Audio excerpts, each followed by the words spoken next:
sports. We are Baltimore. We are Florida.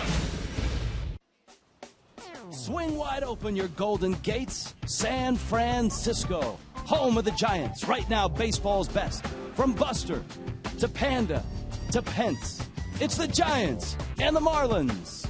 And it's late night with a fish.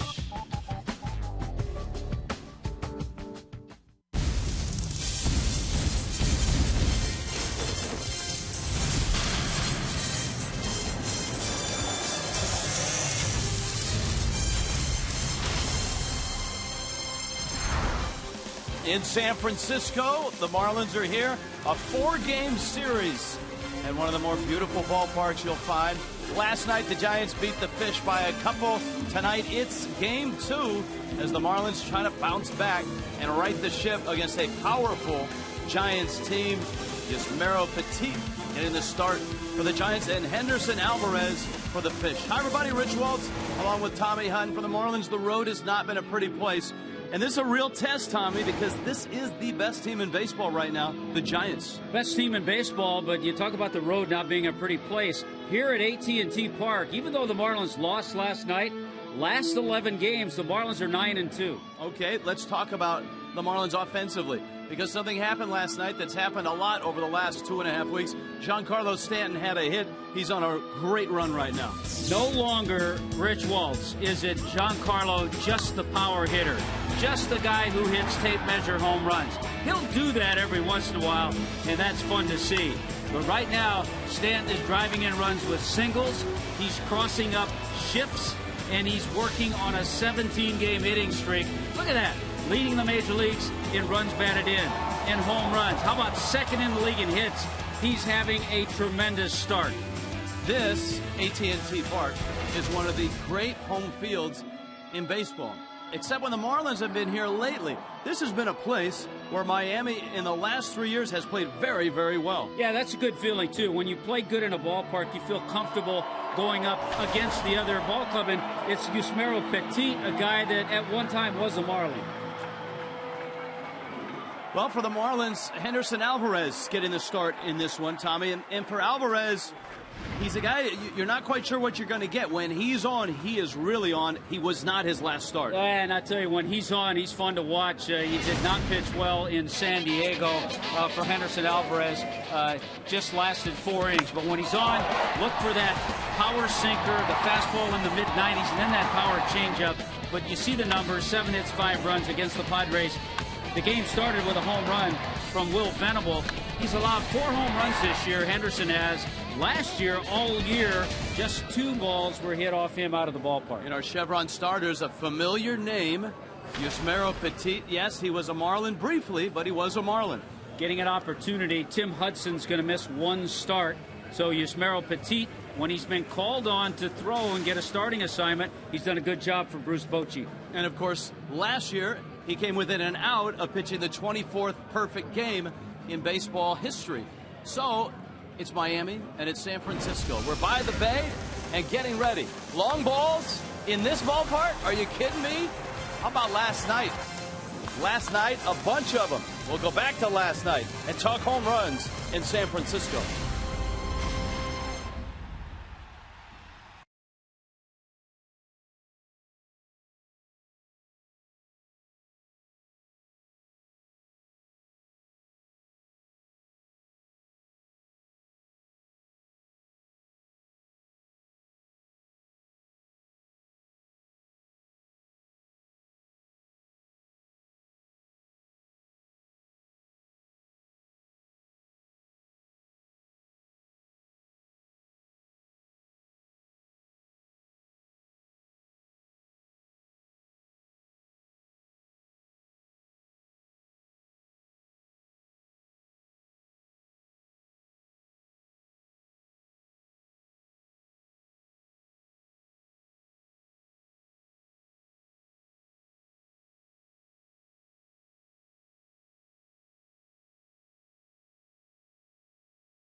fish as the Marlins get set to take on San Francisco. Let's go down to the field. Actually, a pretty warm night here tonight. Come on, Allison Williams and Preston Wilson. Quit shivering down there. Warm? You just mentioned the wind. It is breezy, and that breeze is chilly. And traditionally here in San Francisco, that breeze helps keep the ball in the yard, but not the case last night. And Preston, you know ladies love the long ball, so I got to talk some home runs with you here.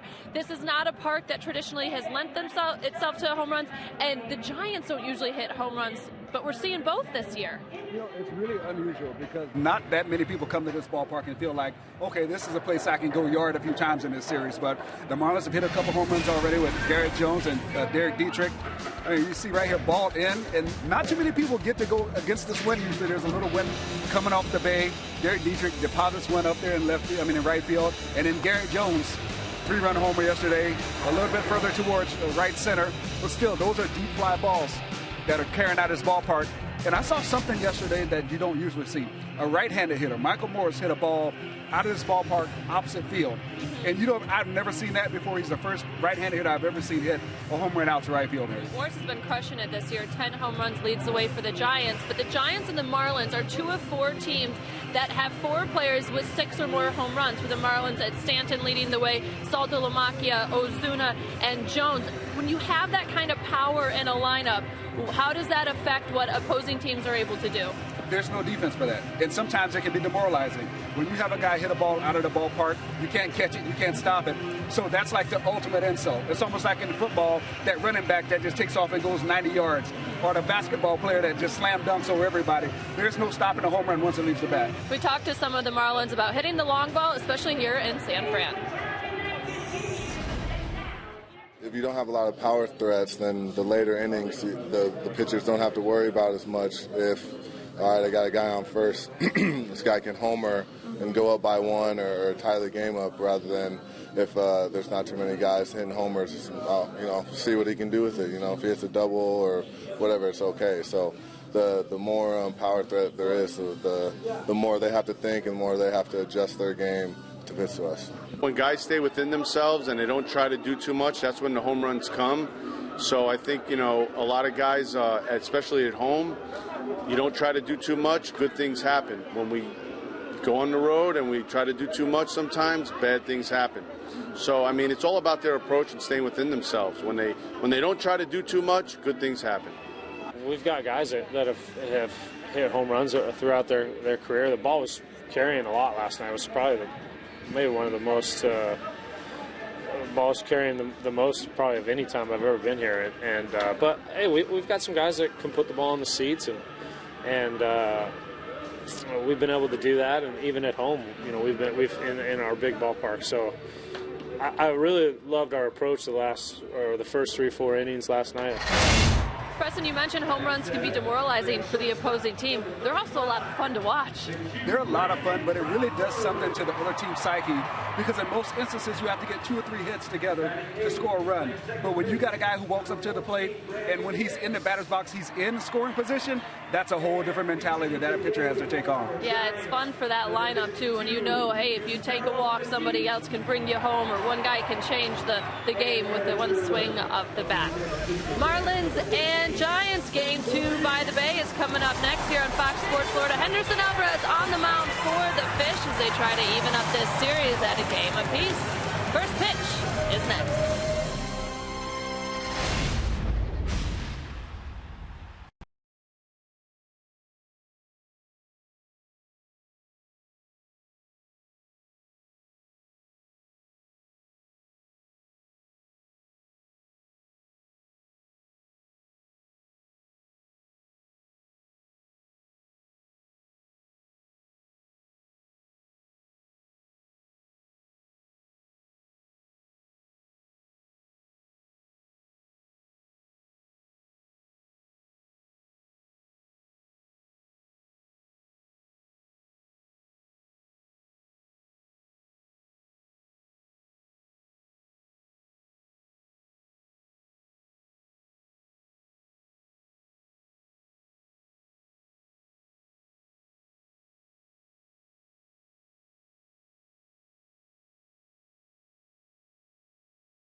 By Toyota, let's go places.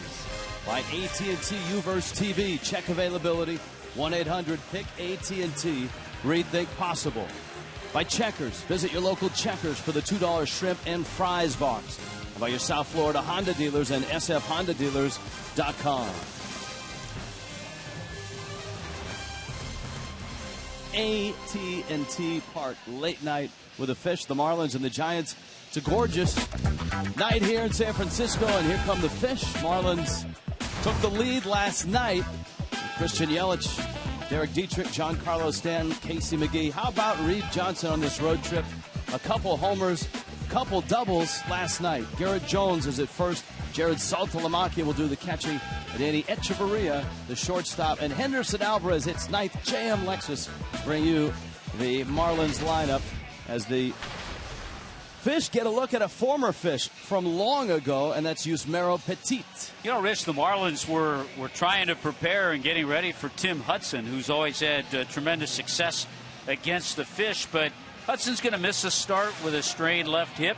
Yusmeiro Petit has always done a good job as one of those guys that's a swing guy. You can use him out of the bullpen when he starts. As a Giant, in his 10 starts over the last couple of years, he has a 6-2 record, so he's done a good job. And you're right, at one time, a former Marlin back in 06. And the Giants defensively have played catch pretty well this year. Yeah, they have. Tyler Colvin in left field. Pagan does a terrific job in center. Hunter Pence in right. Sandoval, Brandon Crawford, a terrific shortstop. Brandon Hicks at second. Mike Morris, the first baseman. We always love seeing him. And Buster Posey behind the plate.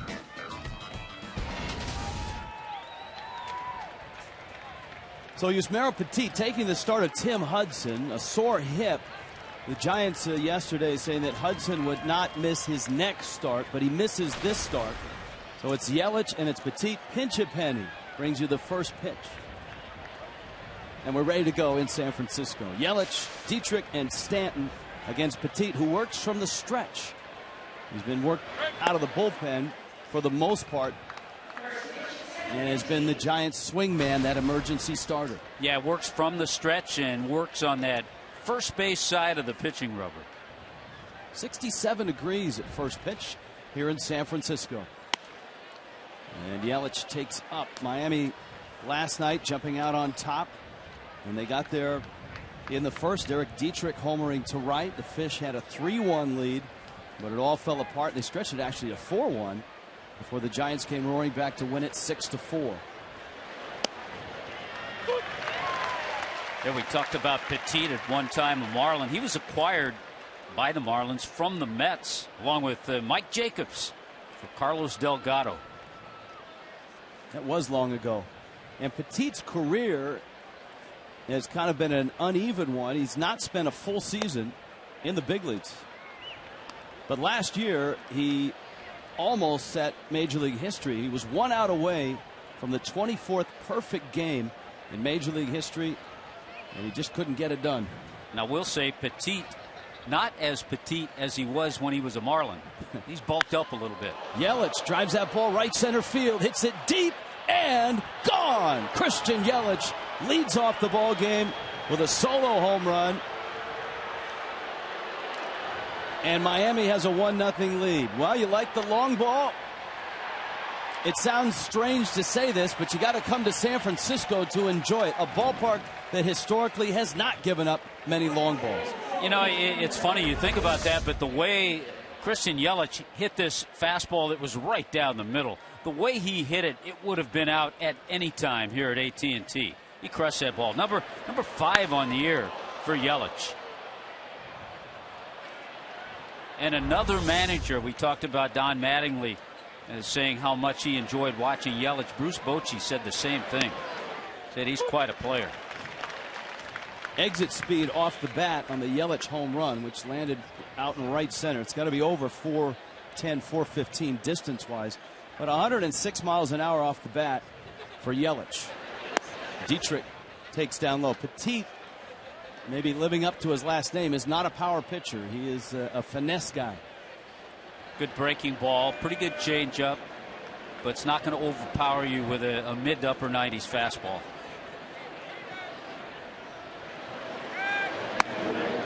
1-1 is up. Dietrich's home run was in the first inning last night.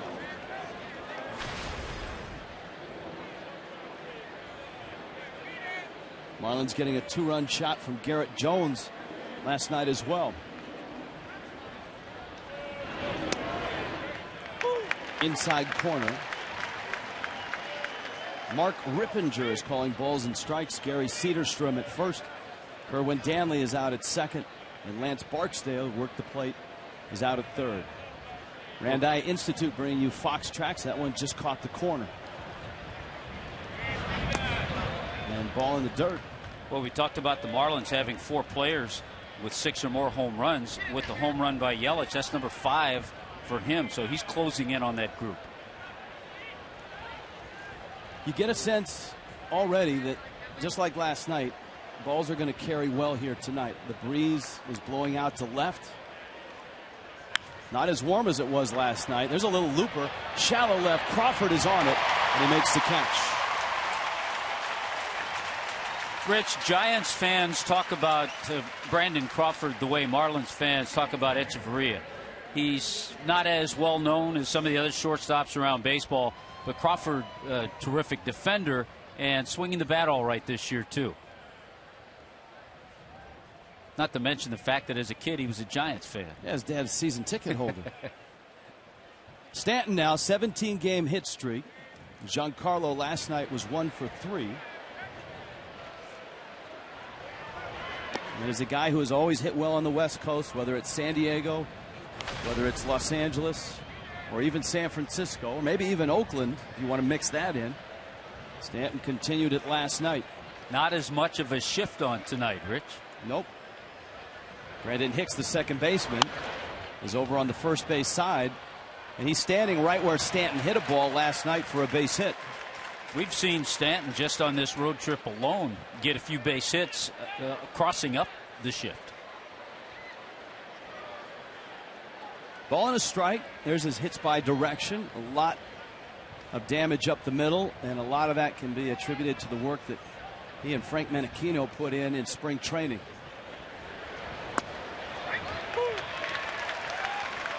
In fact, one of the Marlins' struggling hitters, Jared Saltalamacchia, Frank Menechino would like to see Saltalamacchia take Stanton's approach. A lot less muscle, a little looser hands, a little easier swing. 1-2. Yeah, Frank likes to use that term, sometimes too much effort in the swing. So he'd like to see Salty bring that down a little bit.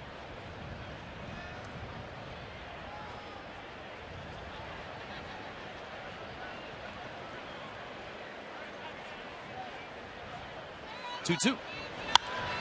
Stanton into center, and it's Pagan who's there, and he makes the catch. Yusmeiro Petit, what about this 29-year-old Venezuelan? Well, as you said, parts of 3 seasons with Arizona. An average fastball, nothing overpowering. The changeup's a plus pitch for him. And we talked about as a Marlin in 06, 15 games, just 1 game started. He was 1-1 and had an ERA over 9. If you're just happening by, Christian Yelich led off the game with a home run into right center field, which is a tough place to get it out here in San Francisco. Here is McGee, who has lots of friends and family up from Santa Cruz, posing for pictures with a lot of them before the ball game. Last night a 1 for 4, drove in a run with a double, and he drove his double out to right center field. McGee takes outside. The Giants are the best team in baseball right now, record-wise. San Francisco 27 wins, a winning percentage of .643. Milwaukee, Oakland, Detroit, Colorado are behind them in descending order. 1-1 pitch. McGee hits it in the air to center field. Pagan is there and makes the catch. But Miami's off to a quick start tonight here in San Francisco. Christian Yelich, his 5th of the season.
a solo homer and a 1-0 lead for Miami in San Francisco.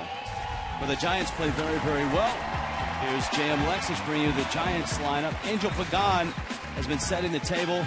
Hunter Pence hot, Buster Posey hot, Pablo Sandoval's heating up, Mike Morse is on fire, Tyler Colvin is hot, Brandon Crawford the shortstop, Brandon Hicks the second baseman, Yusmeiro Petit slotted in the 9 spot, and Henderson Alvarez getting ready for his ceremonial lollipop windup that he invented in Double-A.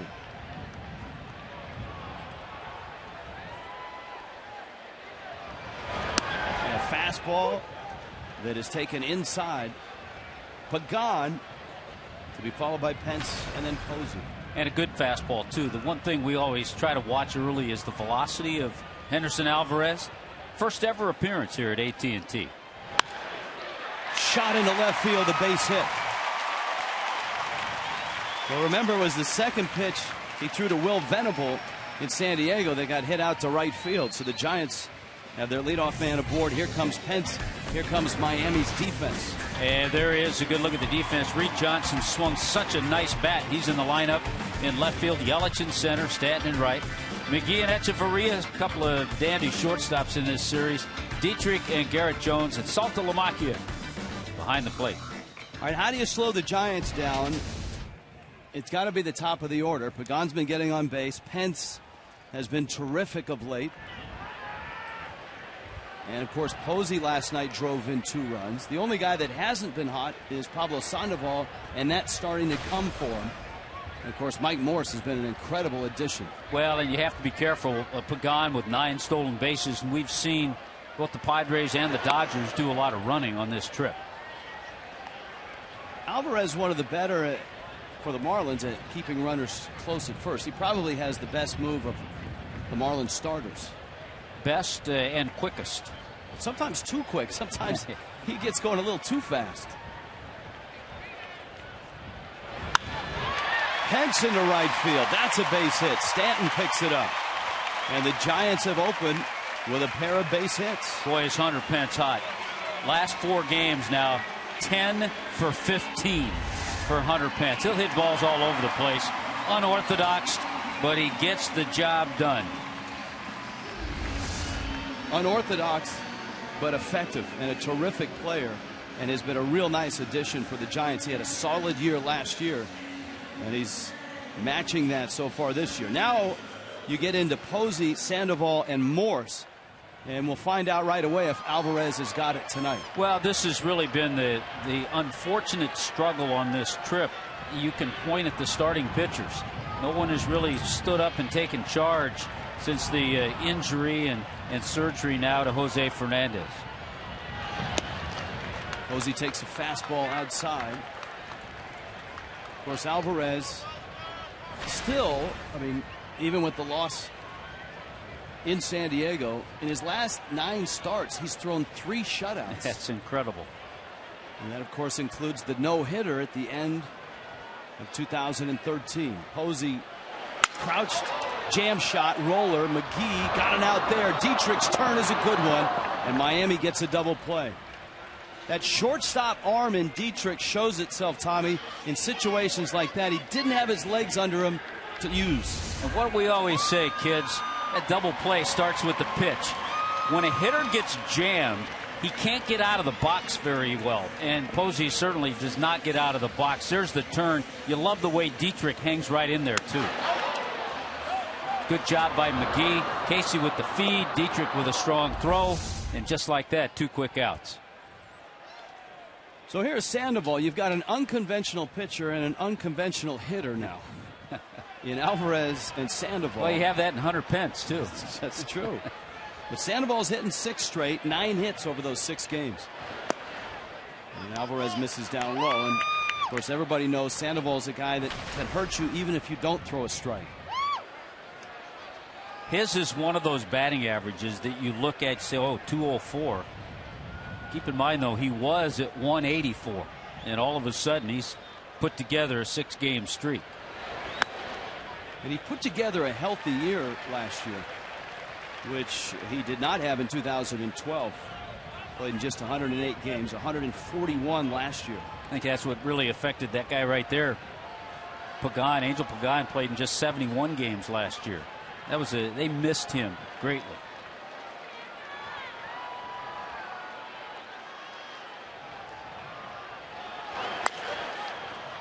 As odd as it sounds here, Tommy, that's a foul ball. As odd as it sounds, you got a right-handed hitter on deck, and obviously Sandoval is a switch hitter. The numbers tell you Alvarez would rather go after Sandoval than go after Morse, because right-handed hitters are eating Alvarez alive this year. Yeah, because Henderson doesn't have that nasty put-away slider or curveball that is effective against right-handed hitters. His out pitch is that power changeup.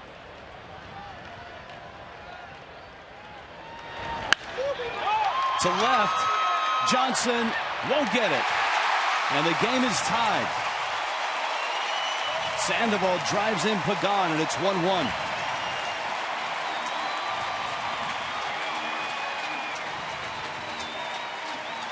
Well, like we said, don't let that 204 batting average deceive you. Pablo Sandoval can hit at tailing two-seamer away, and he slices it out of the reach of Reed Johnson. Pagan scoring easily.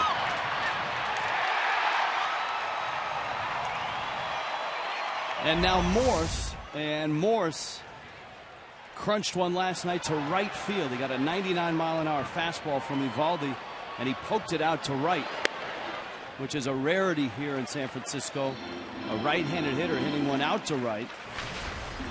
But Morse is not your average right-handed hitter. He is enormous, and of course a Fort Lauderdale guy, Nova High School.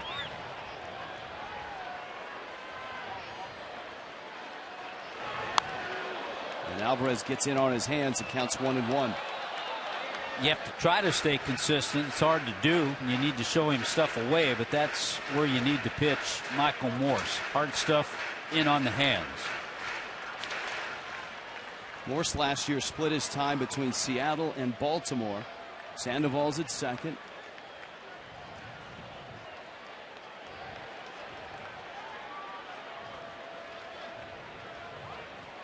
And time called. Morse was injured last year, and staying healthy has been a problem at times in his career. A quad injury limited his time with Seattle. He finished the year with Baltimore.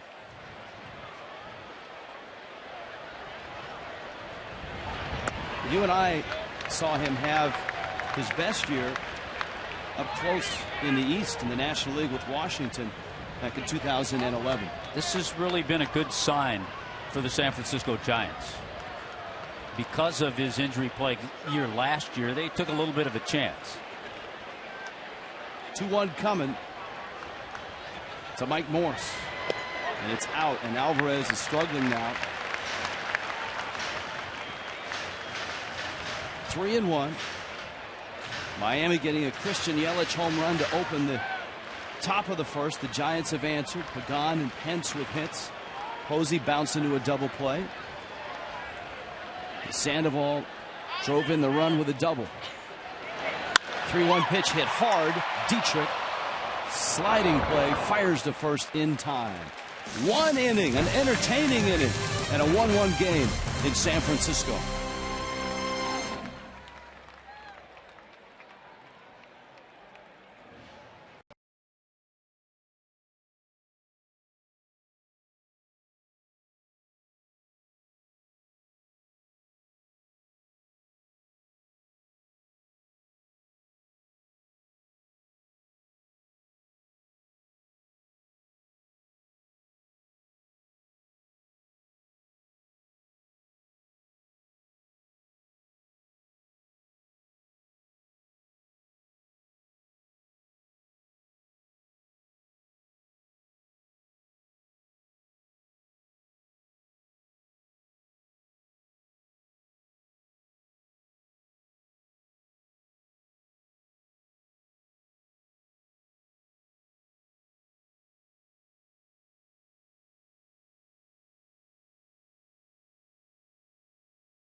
lot of big cities. 1-1 ball game here. And they're cruising on the Bay right now. Marlins and Phillies. Miami returns home and opens up a series with Philadelphia. And on the Wednesday, all kids eat free. Every child 12 and under will get a coupon for a free KM Beef Frank, a bag of Frito-Lay chips, a small Pepsi, and an Aquafina water. Get your tickets at Marlins.com. So the Phillies and the Marlins when Miami returns home. And when they return home, you might just see more of Reed Johnson because Tommy Hutton, he's been in the Marlins lineup against some lefties, and now he's in against righties because he's tearing it up. Well, there are a couple reasons. Number one, he is tearing it up. He's hit 5 of 6 with a lot of base hits, but we've also seen a struggling Marcell Ozuna. So Ozuna will have a little time to get things together.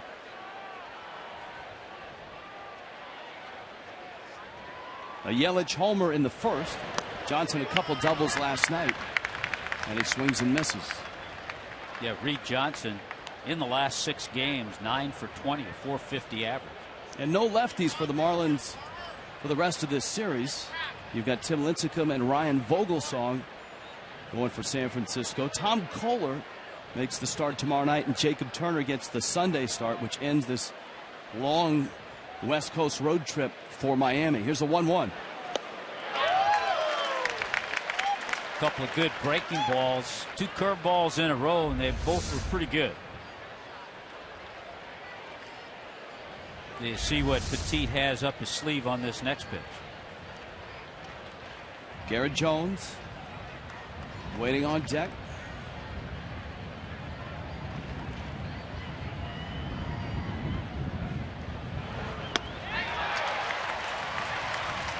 Three in a row.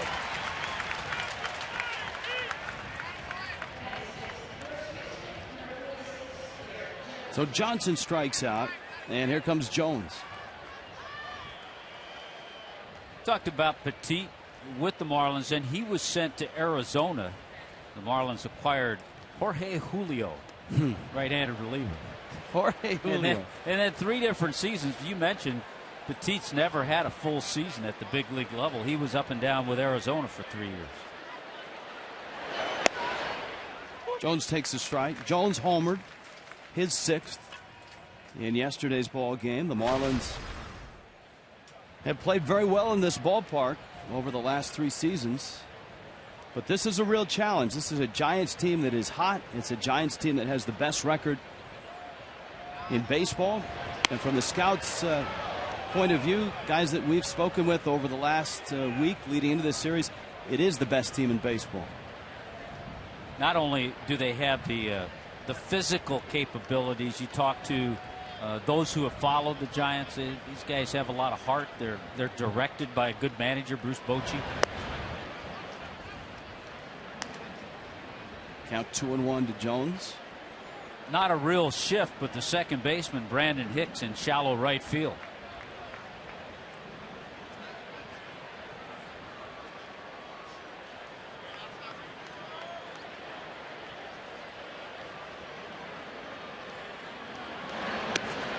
Well, Jones on this road trip has crossed up the shift. He did it at Dodger Stadium the other night by bunting on one occasion and then lining a ball down the third base line. Yeah, he got 2 hits.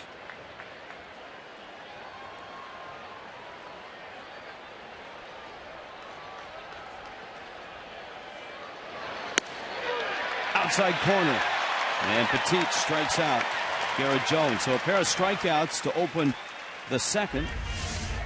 I think in this inning you're seeing exactly what Yusmeiro Petit does. Just move the ball around. We saw the 3 good curveballs to Reed Johnson, and then spotting some fastballs, not overpowering, but just in perfect spots. Saltalamacchia. This has not been, I mean, if he were to book a vacation, Tommy, I'm pretty sure it would not be to San Diego, Los Angeles, and San Francisco. It's been a tough road trip, and there he hammers it into right field. Right. Pence picks it up. Saltalamacchia around first, and all the work that he's put in pays off. That's maybe the best swing he's had the entire trip. It's his first hit of the road trip. He had an 0 for 23 road trip. He had an 0 for 26 overall. But just relax. It's the thing that Frank Menachino wanted to see. Relaxed hands, a little less effort with the swing, and that was nice and smooth. Echeverria now. An 0 for 4 last night. And he punched out a couple times. And Petit misses away.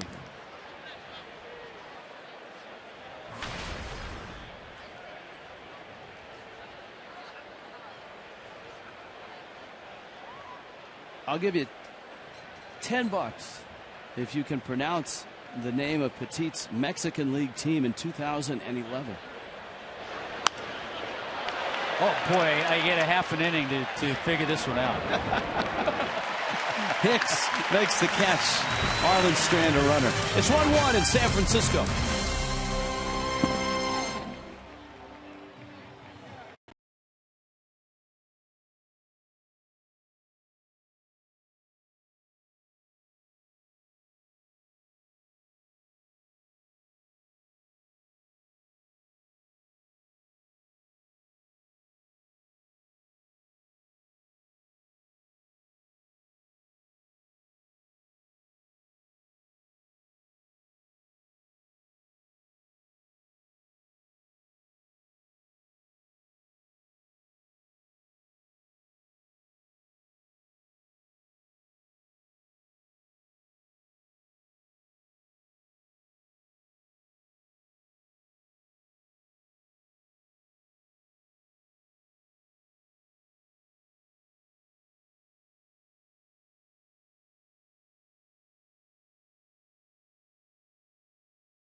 One ball game, bottom of the second. Henderson Alvarez loosening up. We check in with Allison Williams. Hey, Dub? Well, guys, Tyler Colvin about to be up to bat here for the Giants, and he has certainly made the most of this opportunity with Brandon Belt on the disabled list. This is his 4th start and left, and all he's done is hit .462 in his 5 games as a Giant.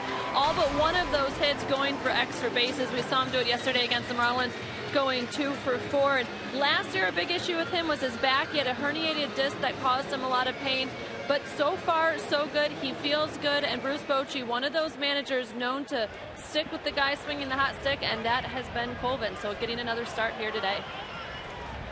And so it's Colvin, Brandon Crawford, Brandon Hicks against Henderson Alvarez. The Giants answered back in their end of the first. 3 hits in that inning.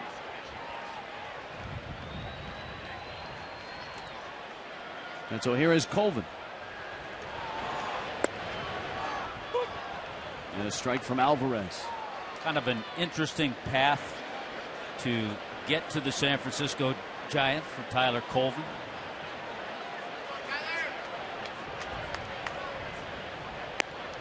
When things first started for him, looked like he was going to be a Cub for a long time. And Anthony Rizzo showed up. He hit 20 home runs for the Cubs back in 2010.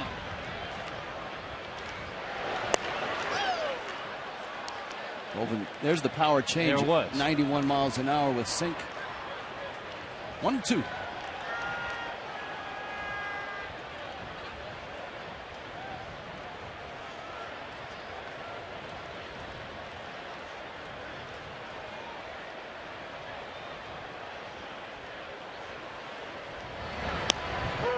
Got him.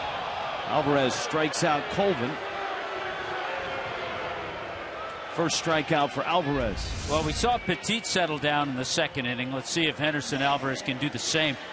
Power changeup and then a good hard fastball located perfectly. And you saw on Fox Tracks, it was at the knees and on the black. And so here is Crawford, the talented shortstop, talented with the glove. The Giants are hopeful that as his career widens out, that the bat will come around.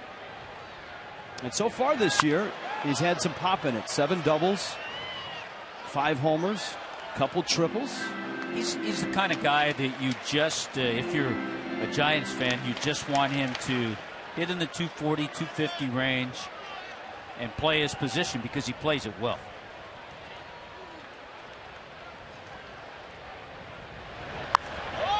Drives that ball down the right field line, hits it well, and it's fair. And Crawford's got himself a double.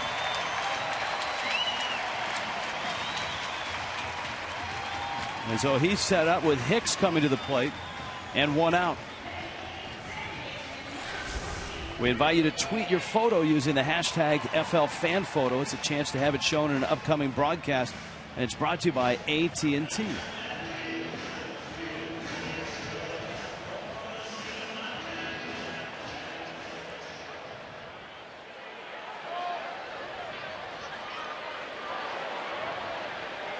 And so here is Hicks.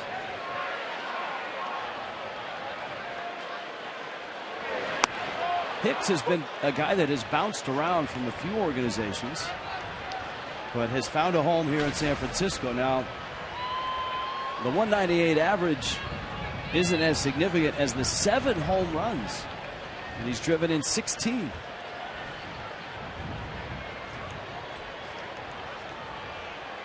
This is a guy that had hit just 3 major league home runs coming into the season.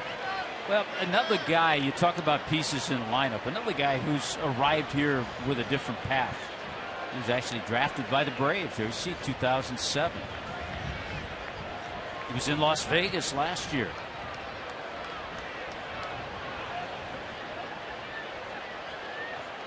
Oh, 2 to right, driving Stanton back at the track, makes the catch. Crawford was not tagging, and so he'll hold at second base. This copyrighted telecast is presented by the authority of the Marlins, may not be reproduced or retransmitted in any form, and the accounts and descriptions of this game may not be disseminated without the express written consent of the Marlins.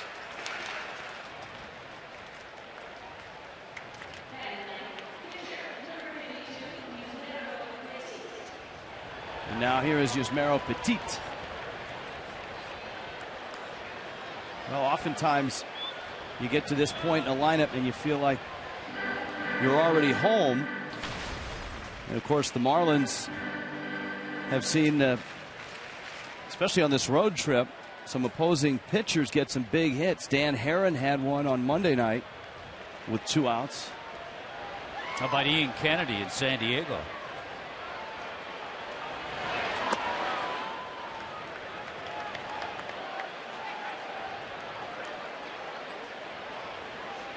So a pair of Venezuelans dueling here. Alvarez will lead it off against Petit.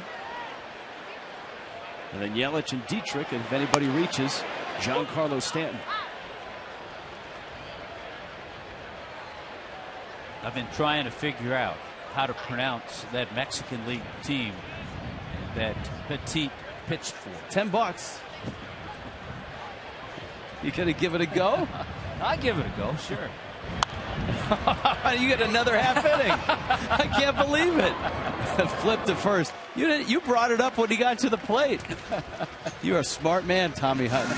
You are with 2 out. I brought it up. You are a smart man. 1-1.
1-1 ball game. It's the third. It's San Francisco.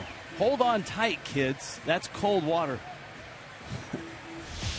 Marlins and Phillies wrap up their series. An afternoon game on Thursday the 22nd, 12:40 start. Head to your local Subway restaurant. Get a voucher for a $5 ticket. Seniors 55 and older can receive free tickets on Seniors Free Ticket Thursdays, presented by Wellmax Medical Centers. Go to Marlins.com today. All right, Yusmeiro Petit, he of a winding course to get to the big leagues. And in 2011, he pitched in the Mexican League. And for $10, Tommy Hutton is trying to pronounce that team's name. The Guerreros de Oaxaca. I don't know. Judges? And to think I had 2 innings to prepare for that. I think it's Oaxaca. Oaxaca. Okay. We'll run it by John Miller, though, and see how close we came. Alvarez at the plate. 1-0 pitch coming. And a breaking ball for a strike. And that's one of the, I guess, part of the charm of Petit is that he hasn't had a full season in the big leagues. This is his 13th year as a pro. And he's been a lot of places and seen a lot of things. And he nearly threw a perfect game. Chopper. Sandoval eats it up. And gets Alvarez at first. That is amazing. At 8 2/3, Eric Chavez for the Diamondbacks singled to right field to break it up. And he went on to finish the game. No walks, 7 strikeouts, just the 1 hit. Here's Yelich now, and Yelich pounded a ball into right center field for a home run that opened the ball game. Marlins still do not have a quote-unquote prototypical leadoff hitter. Yelich filling that role. So a guy like Yelich who's in there, if you groove him a fastball, he'll do this. He does a good job in that leadoff role because Christian Yelich has a good eye, good on-base percentage.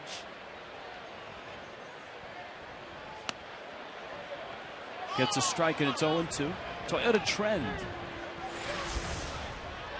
Home runs, National League team leaders, the Marlins and the Giants.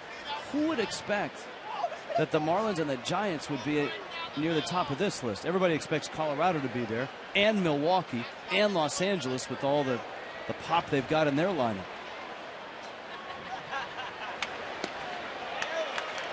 But the Marlins play in such a spacious ballpark, and the Giants play here where home runs have not been plentiful through their history.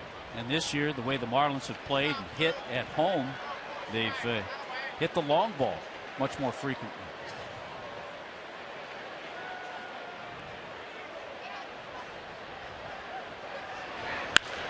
Yelich sprays one to short. Crawford went down, and Yelich is across.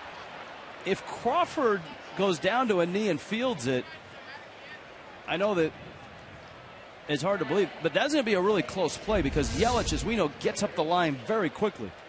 Yeah, he had to go to his right and tried to pick it. I agree with you. It's an error all the way. It's a ball that should have been caught, but would have been a very close play. Now, Crawford has a strong arm. It's a play I would have liked to have seen him make because he does have that great arm. Just to see if he would have, how close the play would have been. As it is, Yelich is at first. And here is Dietrich. And, of course, Yelich, 5 of 6 in stolen bases. Miami doesn't run a lot. They're last in the National League in stolen bases.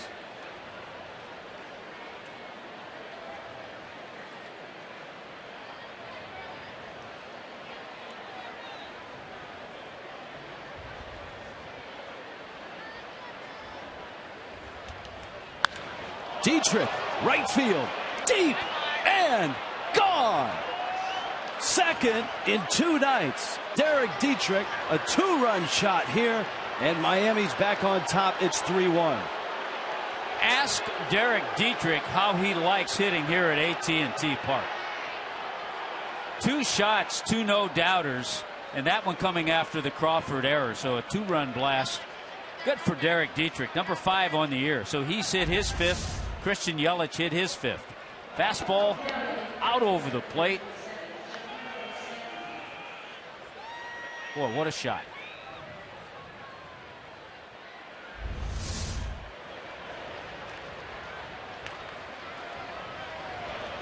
Stanton now. And he takes a strike. 17 straight for Stanton. Dietrich with his 5th of the year. He and Yelich have gone deep.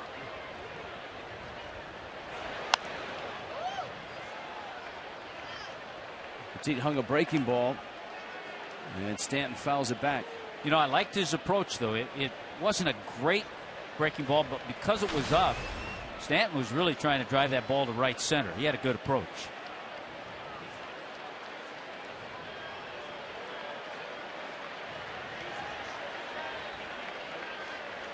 Oh-2. It's odd to come in here and see the Giants rotation not struggling, but not dominating like they normally do. The bullpen is lights out, but the rotation, many of them have ERAs in the 4s. The guy that's had the best year was the guy that was supposed to pitch tonight, and that was Tim Hudson, who's back in the Bay Area. Of course, he had the part of the big 3 with Oakland. And with Kane and Lincecum, Vogelsong in the rotation, Hudson has had the best in terms of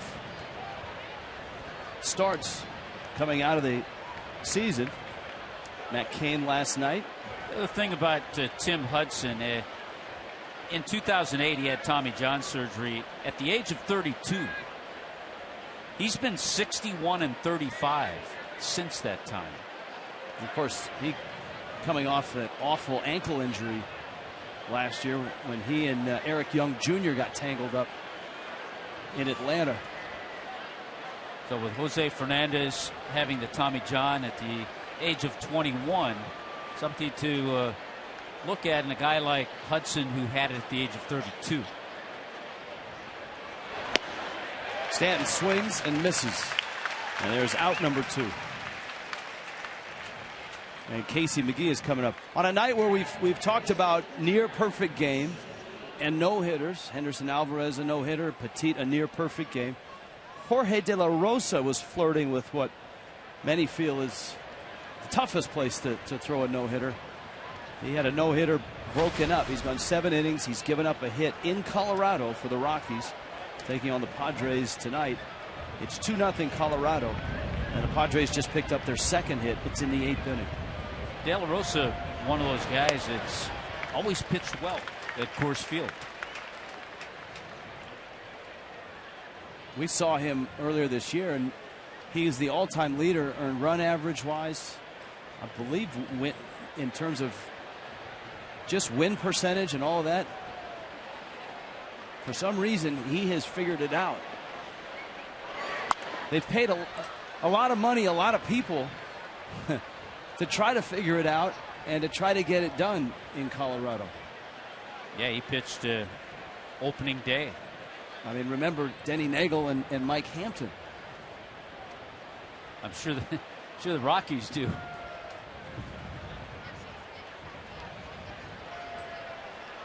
Johnson's on deck. Petit's out in front, 0-2. And he misses away.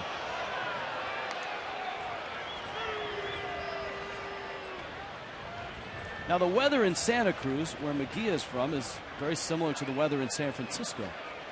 Tommy, you a golfer. You've been in those haunts before, down in near Pebble Beach and Spyglass. Mm-hmm. Some beautiful areas. So you stay over here on the west side. You're going to get the fog layer, cooler temperatures. You move over to the East Bay, a little different, and you can attest to that. Always good to see the waxing gibbous moon phase.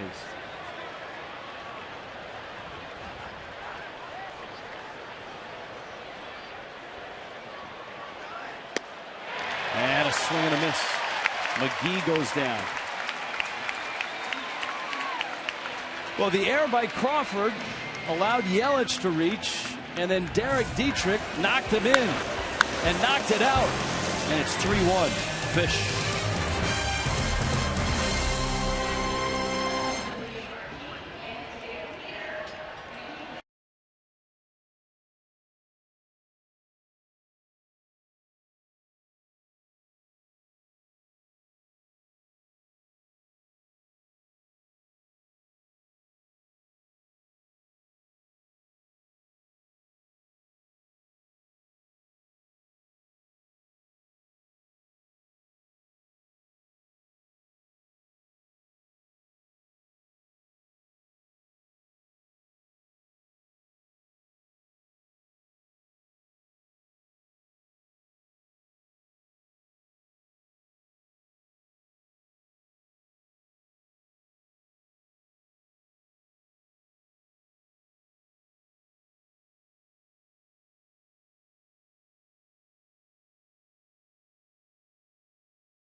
Late night with the Fish. Marlins at 3-1. Lead in San Francisco. After a busy day of sailing out on the bay. And you come on in. And you come on into McCovey Cove. Now, Derek Dietrich didn't quite reach McCovey Cove. He gave it a shot. Not too far away, though. A few rows. Then you got a walkway behind there. All right, second time through for the Giants against Henderson Alvarez. And the top of the order gave him some issues with Pagan, Pence, and Sandoval all getting hits in that first inning. I talked about Pagan. Came into the game 5th in the National League in batting. Moved his average up to 331 with his base hit. You talked about the injury last year. He was injury-free in 2012, and he played in 154 games. And was very good in the postseason. Had a couple of leadoff homers in the postseason. Of course, the Giants, every even year, will win a world championship, it seems, in 10 and in 12. I think the impressive thing in 2012 for Pagan, and Bruce Bochy can attest to it, 38 doubles, 15 triples.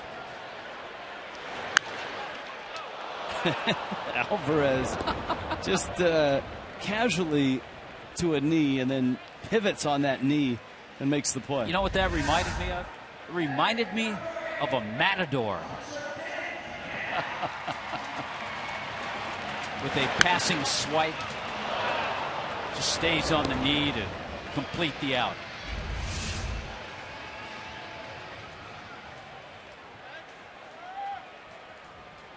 Hunter Pence is 4 for 6 in this series. One of the things the Giants have been able to do in this, and you can call this the golden age of San Francisco Giant baseball. They've been able to identify guys like Hunter Pence, bring them aboard, and have them produce. And Pence certainly did that last year. 35 doubles, 27 homers.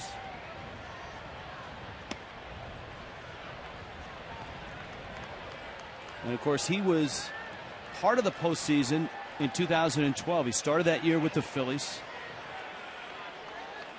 and finished it as a world champion.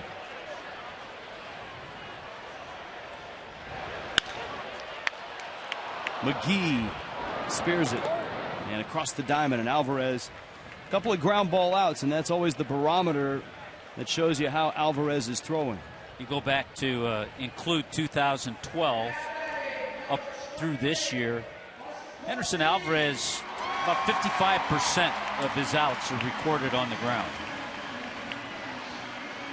It would have been a fun matchup had it been Tim Hudson and Alvarez, because I saw a neat stat today. Anderson Alvarez, second in the National League in pitches put in play. Over 23% of his pitches are put in play.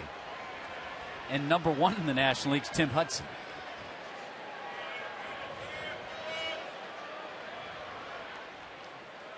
And Hudson is such a great example that you don't have to have swing and miss stuff to get outs and get wins in the major leagues. And Alvarez is of that school, Tommy. It's here it is, hit it. Hey, Tim Hudson's won over 200 games.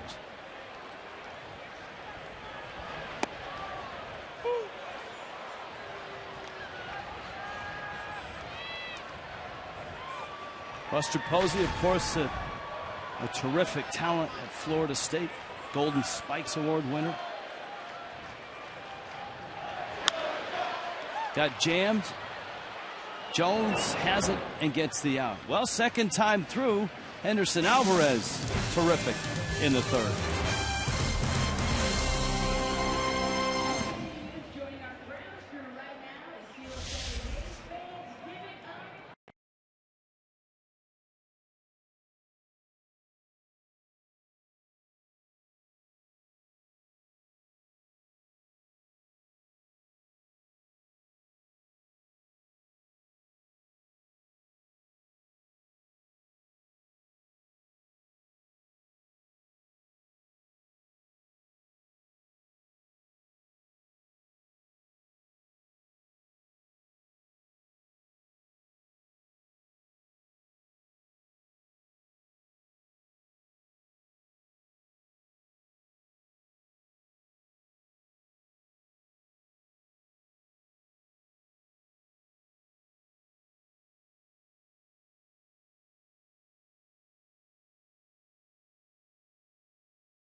San Francisco, hold on tight.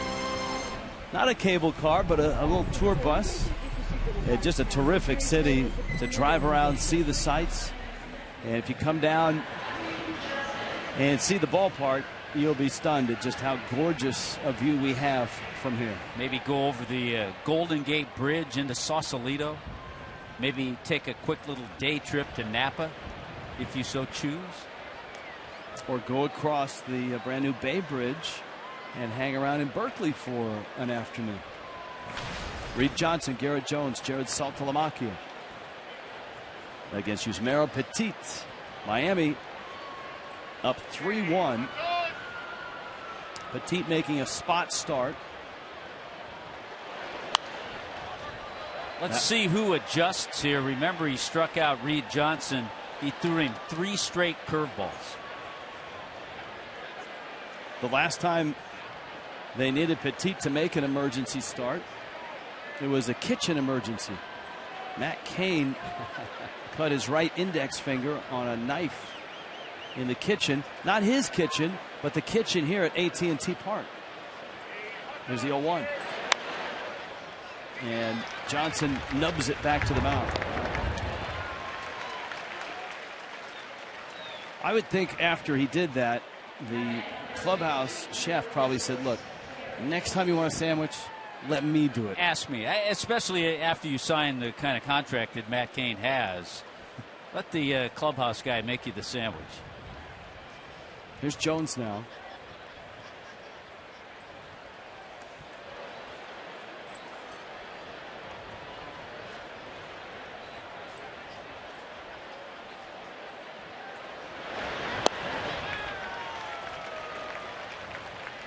Jones swings and misses. Jones called out on strikes in the second. 4 strikeouts for Petit. Anytime you can work Mike Jacobs into the conversation of the ball game, it's not such a bad thing. Petit came to the Marlins, as Tommy mentioned, with Jacobs in the Carlos Delgado trade.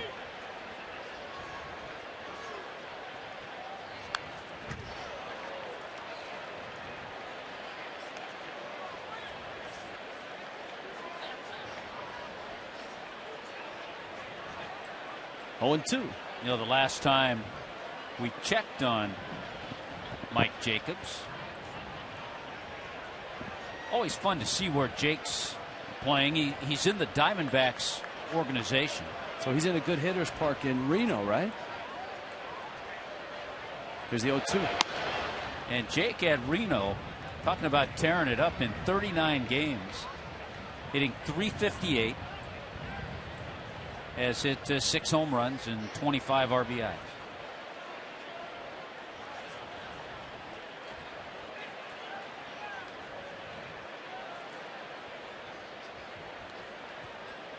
Here's a 1-2, and it's out. Saltalamacchia on deck. Miami 3 runs on 3 hits. And 2 of those hits home runs. Christian Yelich and Derek Dietrich. Saltalamacchia has the other hit, snapping a long 0-for-26 drought.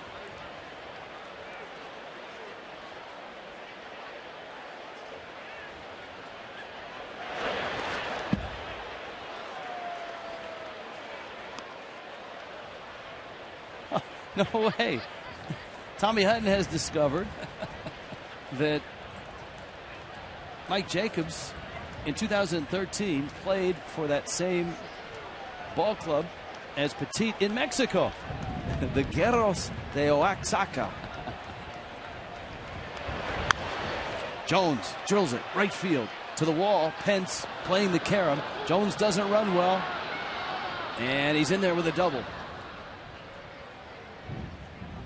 So a 1-out double. Here comes Saltalamacchia. Let's go back in our AT&T U-verse rewind and go back to that near perfect game from Yusmeiro Petit. Spotting the fastball, we saw a slider. There was that base hit by Eric Chavez. You see the reaction of Petit. But he came back, got the next out, threw the 1-hit shutout.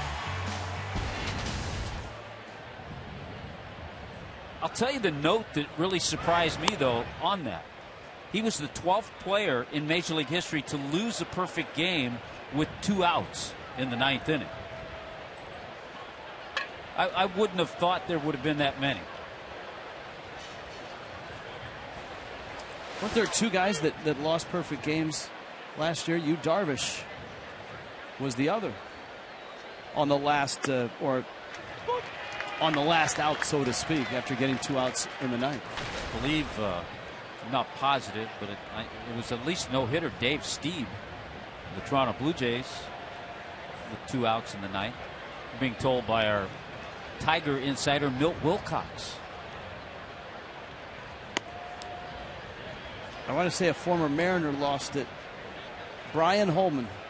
Ken Phelps, or as he is known by on the Seinfeld show, Ken Phelps, Ken Phelps, Ken Phelps. Well, of course, acquired for Jay Buhner. Jay Buhner got a rocket for an arm. I know it's a little inside joke, but that episode of Seinfeld, was it Jerry's father that was scolding Steinbrenner for trading Buhner to get Ken Phelps? Yeah, I believe it was. And Steinbrenner said, My people said, Ken Phelps, got to get Ken Phelps. White people. Yeah, Brian Holman, that was in Oakland, was just across the bay, and all he needed was one out, and Phelps homered. That's quite a way to break up a perfect game. Shift is on. Saltalamacchia into right field. That's a base hit. Late start by Jones, and with good reason, because that was not an easy ball to place. Hicks was in shallow right. Pence was in right, and somehow Saltalamacchia found the distance between them. There was not a lot of distance between Hicks and Pence. You can see, and just clearly over the head of Hicks, and that's why Garrett Jones had to pause. Get pretty good jump, but Pence is not very deep in right field. Crazy way of throwing, but he gets the job done. Hunter Pence. All right, here's Echeverria, and this is an enormous at bat because it's Alvarez who's on deck, and a chance to drive in this run with one out. You don't have speed at the corners with Saltalamacchia at first and Jones at third. And the Giants are playing for a double play up the middle. Well, how about the job of Saltalamacchia tonight? Kind of relaxed, better swings, and has come out of his long slump. So a 2-for-2 night so far. And that was the... It just feels good to talk to a first baseman. Yes, it does. The two South Florida guys there at first base, too. I mean, he wanted to say hi to Morse all of last night, and he never got down there. Echeverria drives it center field. Jones tags. This will be deep enough to score the run. And a nice job by Echeverria, and Miami makes it 4-1. Well, remember, the Marlins had a 4-1 lead last night, and they let it slip away. So hopefully they can make things a little different tonight. What a great job by Echeverria. Pitch off the plate, but he saw a pitch that he could drive in the air. Got it deep enough to score Jones, who you pointed out doesn't have that great of speed. But good job. Garrett Jones got it started. His 2 base hits, Salty's base hit, and a nice sac fly. And here's Alvarez with a runner at first.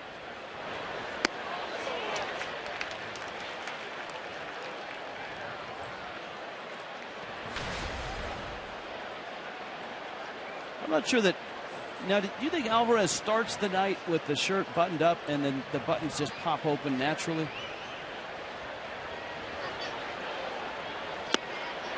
He would have had fun with the old Philly uniform, the old road blue uniform that had the zipper.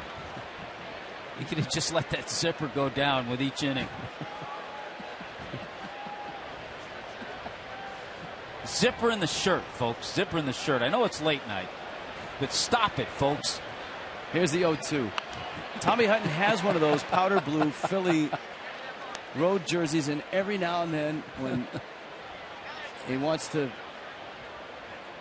I guess, take a step back into the past. It's great for a pajama top. You throw it on. Maybe Halloween. I could just see you having Cheerios at 6 in the morning with your Phillies powder blue top on. Here's the 0-2. And you got to wear some very unique uniforms in your days. The traditional, the Dodger blue. The Phillies were very creative while you were there. Toronto had the blue, dark blue look. It looked like pajama tops. It was a slip over. And of course, you were an Expo too, and those were always a very different uniform. Blue was the focus of those uniforms. Well, it's a good thing you lasted a long time in that blue. Miami stretches the lead.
by the Florida Department of Transportation, reminding you, drive sober or get pulled over. By your South Florida Chevy dealers. And by Rand Eye Institute. Imagine clear, focused vision without the hassle of glasses or contacts. For more info, go to randeye.com. Palace of Fine Arts. Our producer John Solser informing us that George Lucas, Bay Area guy, modeled R2-D2 after the Palace of Fine Arts. That is interesting. You know, we do check our Twitter accounts every now and then, even though it isn't email or Twitter Tuesday. And thanks to Craig and Gerardo and Matt helping us out a little bit, letting us know that ball club that both Mike Jacobs and Yusmeiro Petit played on is pronounced Oaxaca. And it's one of the most beautiful states in Mexico. And both you and I mispronounced it. Yeah. And so you don't get $10. Hey, we whiffed on that.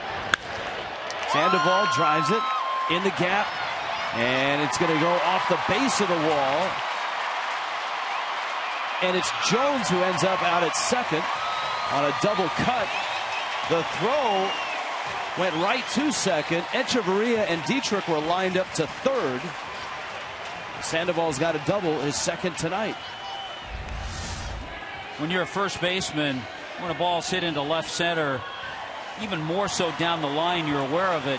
You're kind of the trail guy. So Garrett Jones does a good job. Solid swing by Sandoval, who has back-to-back doubles in his first two ABs. So trailing Sandoval and getting there actually ahead of him is Garrett Jones. So heads-up play on his part. Troy Tulowitzki and Giancarlo Stanton have 11 homers each. Michael Morse comes to the plate. He's got 10 home runs already. Saltalamacchia out to make sure that Alvarez knows the sequence of signs with a runner at second.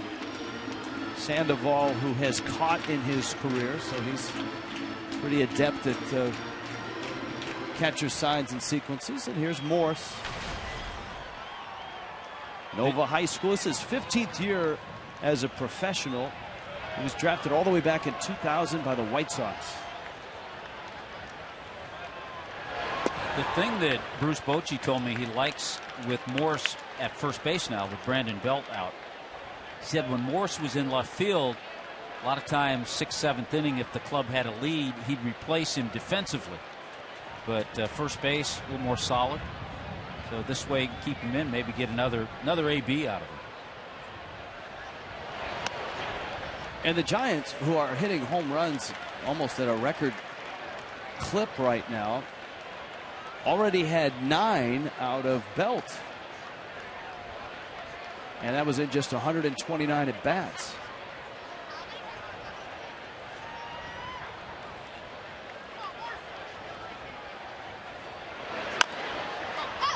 Little tapper up the line.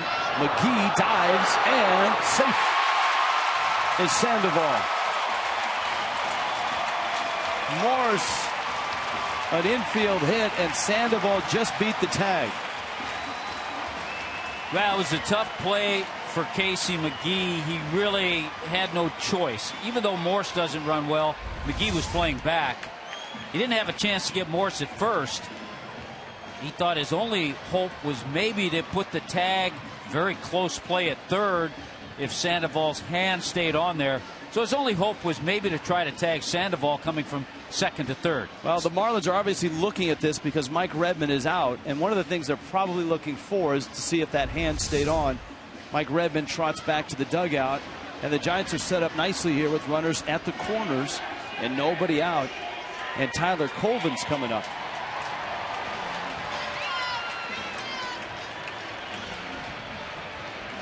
Yeah, it's a tough play. No play at first. And you saw that one peek of Casey McGee just to see where Sandoval was. But he had to go get the swinging bunt, and that opened up third base a little bit.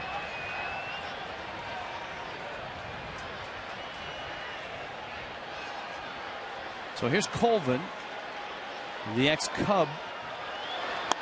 And Miami will give up a run for a shot at 2. The infield up the middle is back.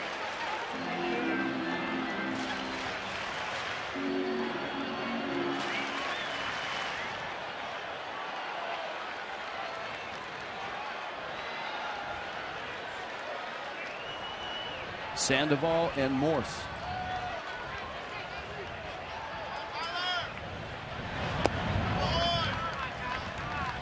Ball and a strike.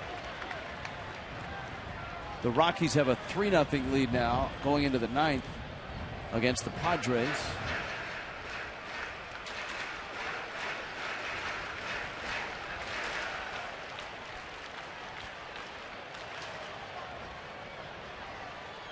Pirates and the Yankees in New York postponed. A lot of rainouts in that northeast area this year.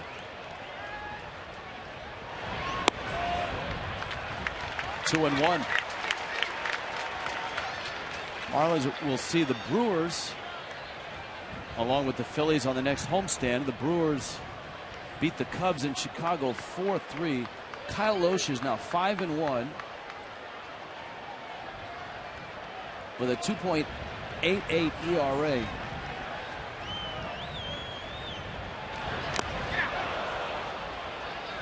Count evens 2-2. Jeff Samardzija, Tyler Colvin's former teammate, cut the loss. Samardzija is now 0-4 with a 1.62 ERA. I believe that's his 15th consecutive start without a win. Wow. For a guy that could make the All-Star team with an ERA of 1.5. Big 2-2 pitch here. Alvarez overthrew it. You could see his reaction as he pulled it. And then, of course, the guy leading the league in ERA threw a 3-hit shutout yesterday. Johnny Cueto, the Reds, 1.25. Morris is at first. Sandoval at third. 3-2 coming.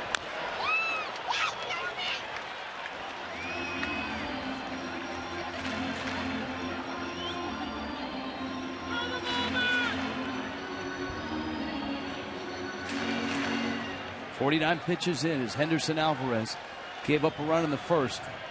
Now the Giants with 2 runners on and nobody out here in the 4th.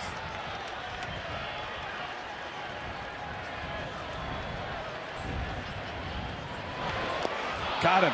Pitch in the dirt. It bounces away. Saltalamacchia picks it up, holding third Sandoval, but Morse ends up down at second base. And Sandoval's holding his left leg right now, grimacing. That's that power changeup. Gets away from Salty. Can't pick it up right away. Heads up on the part of Morse. It does take away a possible double play. Kind of a grimace. Notice the third base coach, Ron Wotus. Normally Tim Flannery's down there. Tim Flannery's daughter is graduating, so he's away for a day or two for that. So Ron Wotus, veteran coach for Bruce Bochy. It's going to be a strikeout and a wild pitch, and here's Crawford now. Alvarez misses away. Sandoval is moving fairly well for a guy that was grimacing at third. Crawford 8 doubles this year, 5 homers.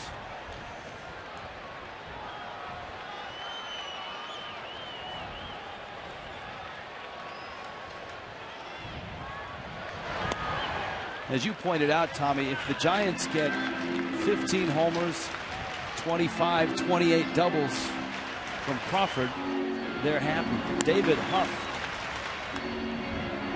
I think he's getting loose. A lot depends on what the Giants do or what they can accomplish in this inning. Because Petit is right around the bend. He's actually in the hole. Hicks is on deck, and then Petit. So Bruce Bochy wants the option of using a pinch hitter, but unless he's got someone ready to go, he won't have that option. So that's get loose, but maybe not heat all the way up. Or it might even be a decoy. To center. Yelich tagging his Sandoval. He's coming. Yelich's throw all the way home. He's in there. And Crawford drives in San Francisco's second run. Morse holds at second. Well, you saw the numbers on Brandon Crawford, 5 out of 10, 6 out of 11 now. Getting that runner in from third, less than 2 out. So he gets the ball deep enough. Sandoval able to score, and Morse stays at second base, too.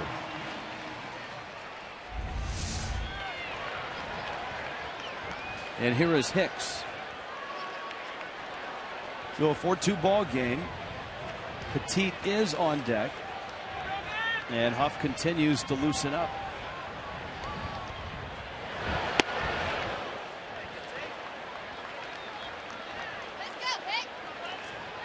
Hicks is out of Houston and played his college ball at Texas A&M.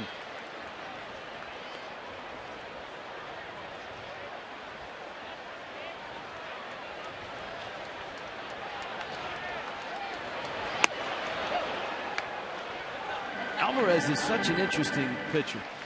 He's loose and free and easy, and then all of a sudden 96 comes out of his hand. I think that's what surprises a lot of hitters. Because he's so free and easy, that ball really gets on him in a hurry. He's hit 97. We haven't seen the real slow curve. That lollipop curve that every now and then he'll offer up. I don't know that he wants to do it with a runner at second base. He's not going to do it here, no. I mean, we just showed the highlight the other night of Tony Perez taking Bill Lee out, and that wrecked the Red Sox in Game 7, I believe, of the '75 World Series. They had the lead. The Red Sox had the lead at that point. Into left field. That's a base hit, and Morse will score, and Hicks has made it a one-run game. That one hurts. All right, you give the Giants that one run on the sac fly, but with the pitcher on deck to throw a slider that's extremely hittable, middle of the plate after he just blown a fastball by him. Look at this slider. Kind of backs up. And Hicks just jumped on it.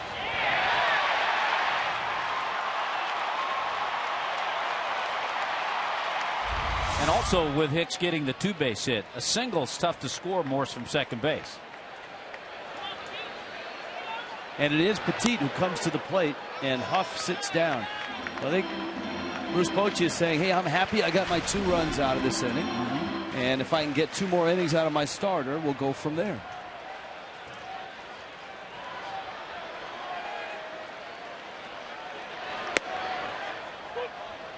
Alvarez gets a strike, and it's a ball and a strike. Cardinals beat the Braves 5-2. Look at this shirt. The buttons are skewed. Now he's untucked.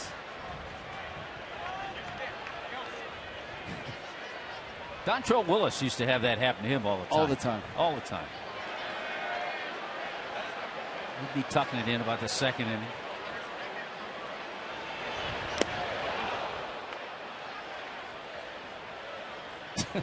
There he goes.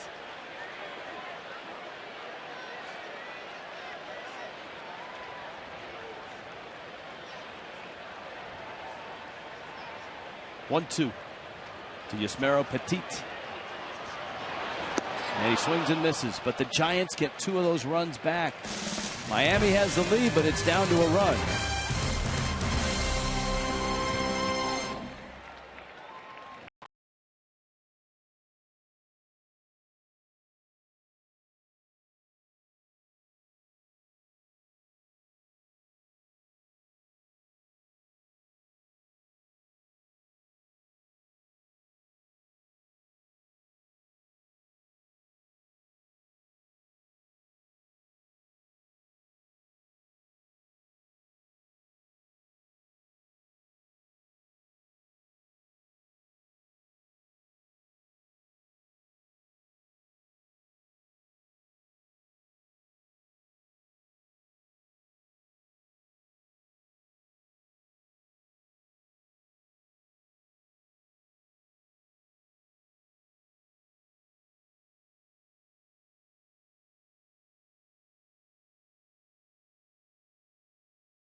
San Francisco, Michael Douglas's favorite city. Hey, it's the Fox Sports Florida Fan Express. It's a first-class coach bus with VIP seat. Look how happy those people are, Tommy. For up to 50, you can email groups@marlins.com or call 305-480-2523. More information on how you and your friends can travel in style and see the fish play at Marlins Park. There's the big glove out near the slide in center field. We saw, it was last year, the year before, Giancarlo in batting practice hit a ball at the base of that big glove out there. I think you and I, we've talked about this. We have to try to hop on that fan bus. I thought you were going to say we have to hop on the slide, out in left field.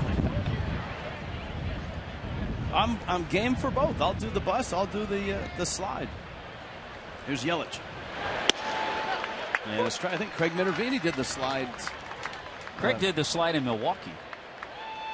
Really? I believe he did. With Bernie Brewer, the old one or the new one? Then I think he got a slap on the wrist because you're not supposed to do it. He did the old one. He did the old one, yeah. Craig was a racing sausage. No doubt he was the Italian. Absolutely. No swing. Lance Barksdale at third base. He was involved in a play of great consequence for the Marlins last night on a ball that was hit up the first baseline. Miami was in control of the game at the time. It was a Hunter Pence ground ball.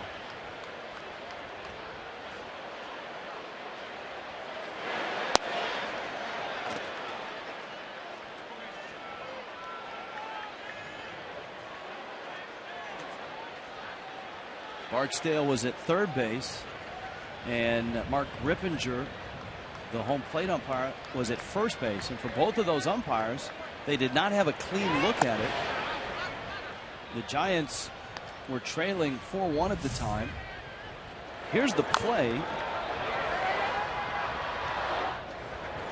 The ball kicks off of Pence's foot.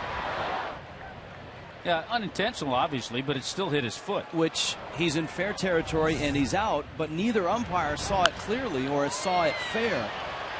And that's not a reviewable call. Fair or foul on the infield is not reviewable by replay or challengeable, I guess, by managers.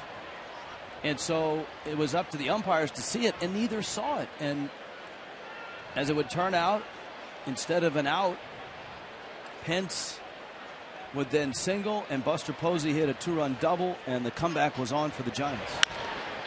Bouncer up the middle into center field, and a base hit. Yelich is aboard. Third time tonight. He reached on the air in the third when Dietrich homered, and of course Yelich homered himself in the first. Well, just another good swing and a good start for this fifth inning.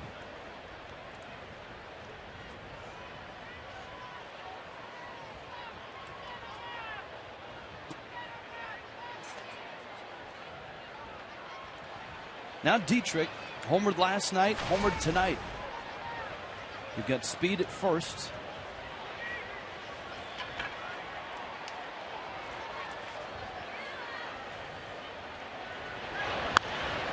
Into the bat and a pop-up.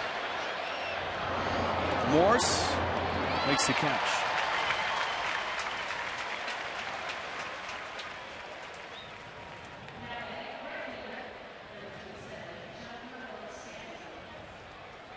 Tomorrow night, an hour earlier for Marlins Live, brought to you by your South Florida Honda dealers.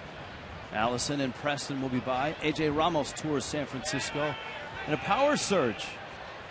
How about all the home runs, not only the Marlins, but the Giants as well, so far in this series? And we're not even talking about Giancarlo Stanton hitting one. He's 0 for 2 tonight. Chase that pitch a couple of times tonight. Petit's gone with that slider. Stanton in his career, though, has homered 8 times against the San Francisco Giants.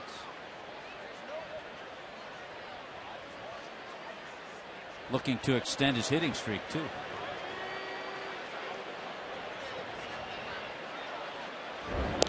Another enormous crowd at the ballpark.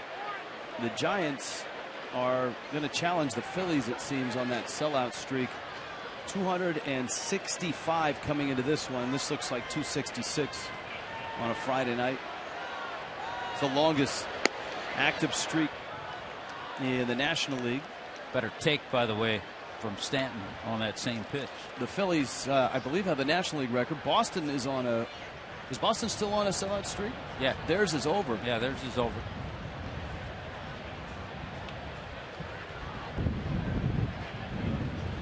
That was the Bobby Valentine year, I believe. You mentioned a term a couple of innings ago, golden age of baseball here in San Francisco. It had been that for a while in Philadelphia. And it coincided, of course, with the Phillies' long sellout streak. And a couple of World Series appearances and one World Championship. Stanton to right, didn't get it all. He got it off the end of the bat. Pence goes back and makes the catch. Yeah, Petit doing a good job in really keeping the ball away from Stanton tonight. He hasn't had good looks. You know what? The Giants have passed the Phillies. Phillies ended at 257. And so the Giants at 266 with, you would expect, a sellout tonight. Yeah, it sure looks like it. This ballpark holds just under 42,000. Here's McGee now. You've got good speed at first, and Yelich is running on the first pitch. Posey's throw, and he's in there with a stolen base. Yelich, who's been caught only once in his big league career, has his 6th of the season. Yeah, he does such a good job in getting a jump and accelerates a lot faster than people think. Showing off a little power tonight, a little speed. And here's what McGee has done well now. With runners in scoring position, he's driven them in. 400 average this year. And with 2 outs, at 429. That's the key to that stolen base. You have Casey McGee, a 280 hitter, but all of a sudden he becomes a 400 hitter with a runner in scoring position. And of course, the Marlins wouldn't start Yelich with Stanton at the plate. And wanted the Giants to pitch to him, and they did. Petit has been able to get Stanton out 3 times.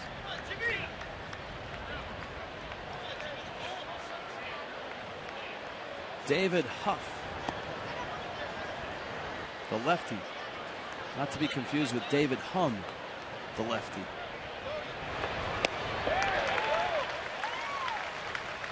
Swing and a miss, and it's 2-1.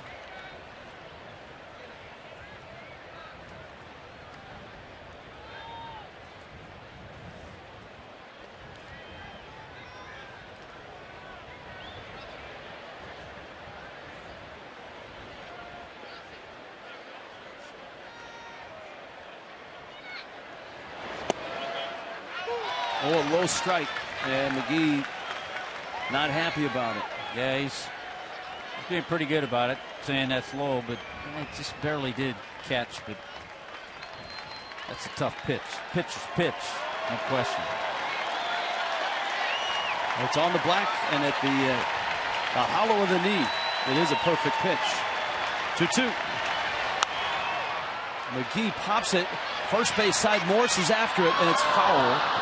And just out of Morse's reach.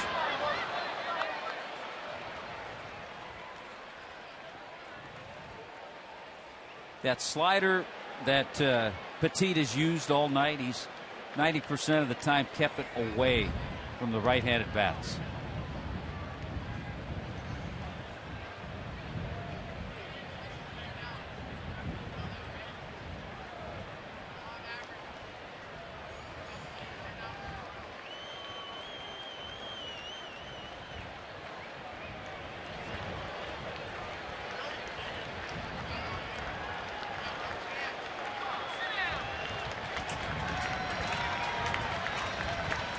Counts 2-2. McGee steps out.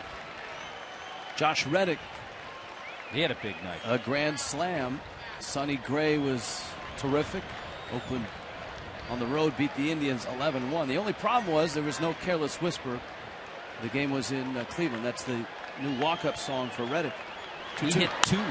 And that's lifted in the air, right center field, drops for a base hit. Yelich will score, and McGee does it again. With runners in scoring position, not many better this year. Casey McGee, with a lot of friends and family in the house, his 27th run driven in this season. Well, that's how important that stolen base was. It just increased the chances of Casey McGee getting a base hit because he's hit so well in these situations. I think he changes things a little bit. Yeah, Reddick hit 2 home runs tonight. Oh, he did? Along with the grand slam. Yeah, he hit another. I got to dig deeper than the headline. Yeah. They buried that second home run in the game story. Well, the grand slam came early. That's true.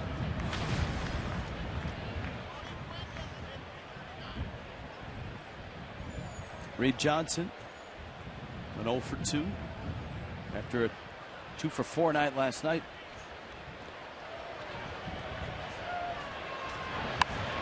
Bunts it, pops it, foul.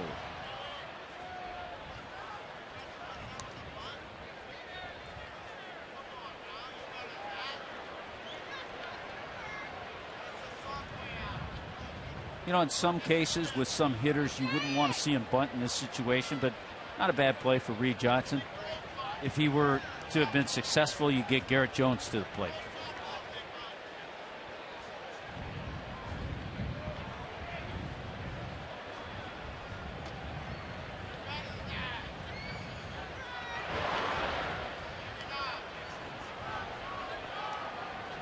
I will bet you a good number of Casey McGee's base hits that have driven in runs have been to center or right center.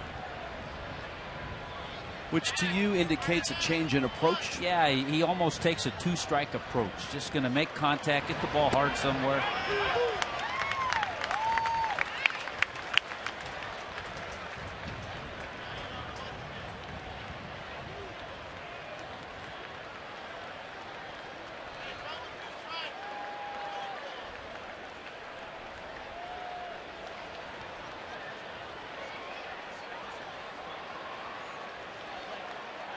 McGee still at first.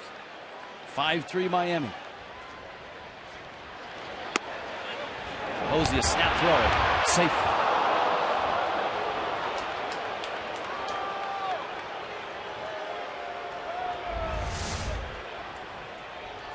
Casey trying to get a good jump. Posey saw that. And that's close. Had Morse gone to the bag instead of the shoulder, he would have had him.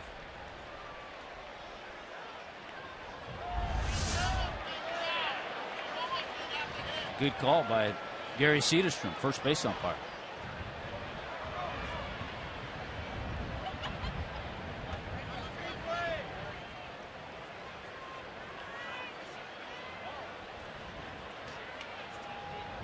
Ron Wotus, I think the Giants, that was their video room calling in and saying that he was safe.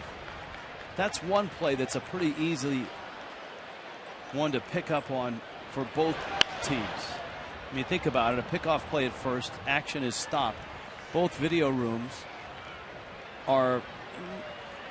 I think one of the misnomers is that the guys in the video room are just looking at a bang-bang play. They watch every play to see if guys touch the base on a double. Do they touch first on the double? They'll rewind and take a look.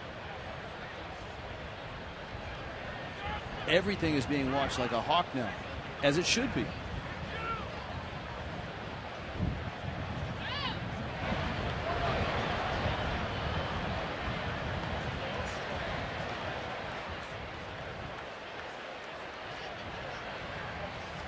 Can't understand all the attention to Casey McGee over first base.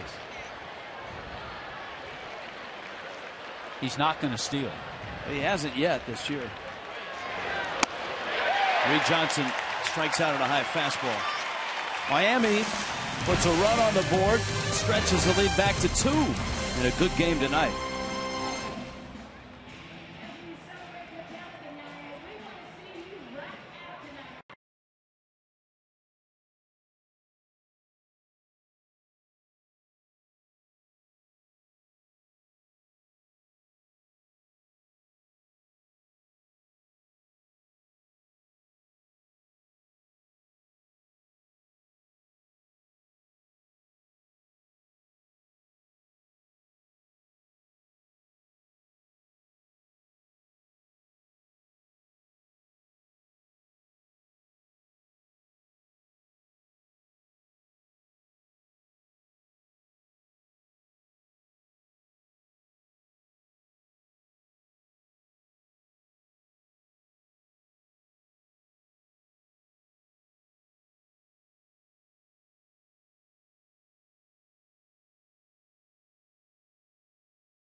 with my family.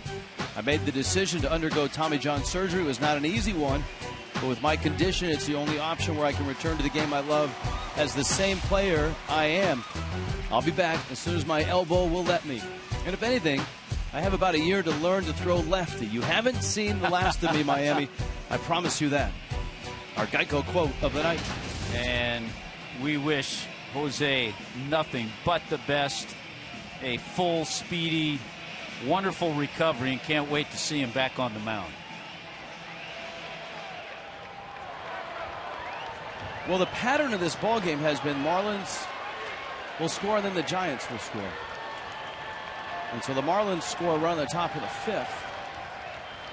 And it's the top of the order for the Giants against Alvarez. Third time through for Pagan, and he drives one in the gap. Johnson dives, and did he get it? The fans say no. The umpire says no. Pagan has a double. And no argument from Reed Johnson.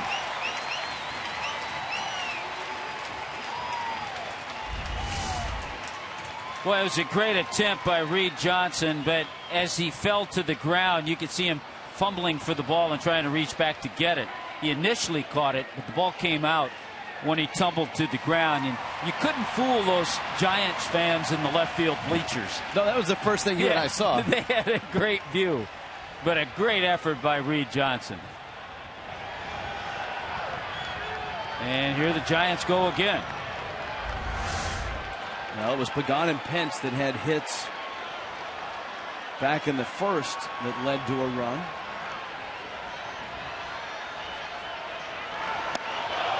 Fastball up and in.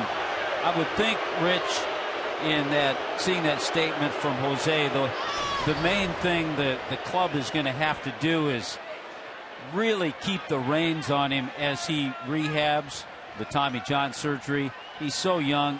He's going to want to get back so fast, but there's a program to follow, and it takes time.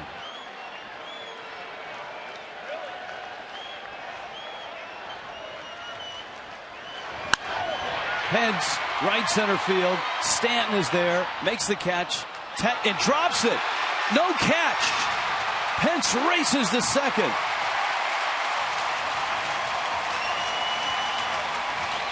Now we're going to have to see if there was a transfer rule, if he dropped it when he was taking the ball out of the glove.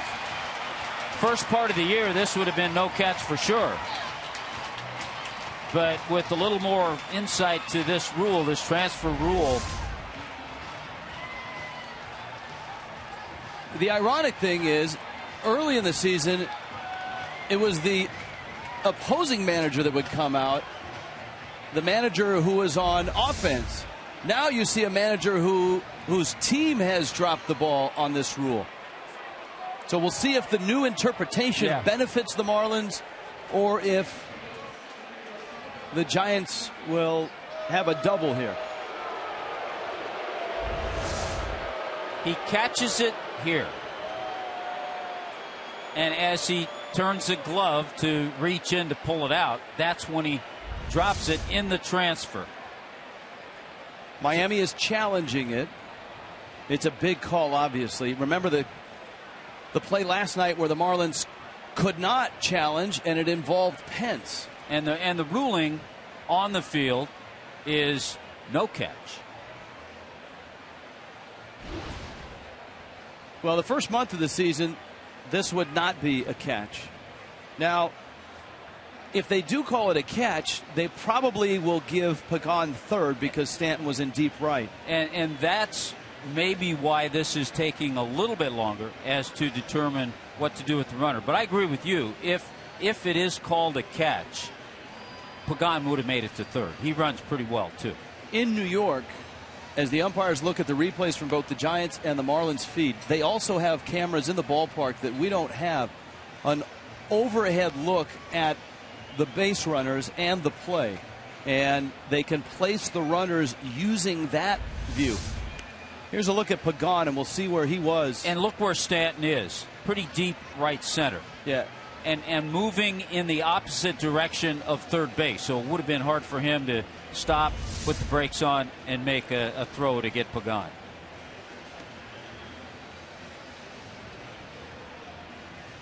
So because of the time it has taken, you think it's out and place the runner at third, but you never know. They may have a few other looks at Stanton and Wright that they're taking in right now. From the look that we have, I would think catch, and that Pagan would go to third base.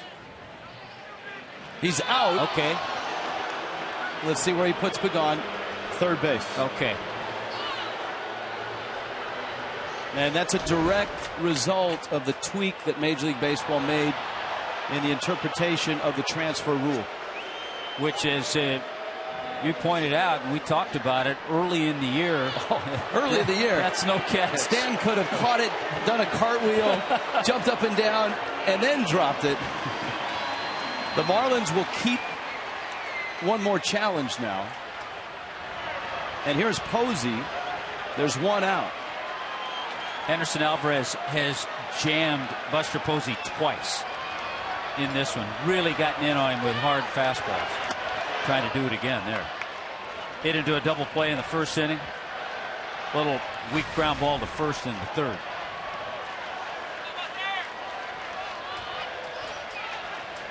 Posey had a big two-run double last night.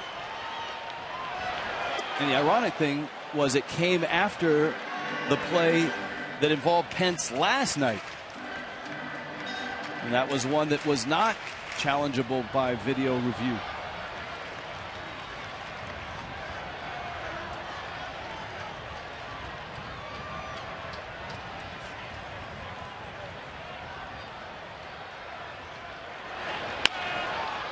Posey pulls it, and it's 2-1. Buster Posey, one of the hot Giants hitters, 0 for 2 tonight, but hot in the month of May, near 350 in May. See the numbers for his last 10 games.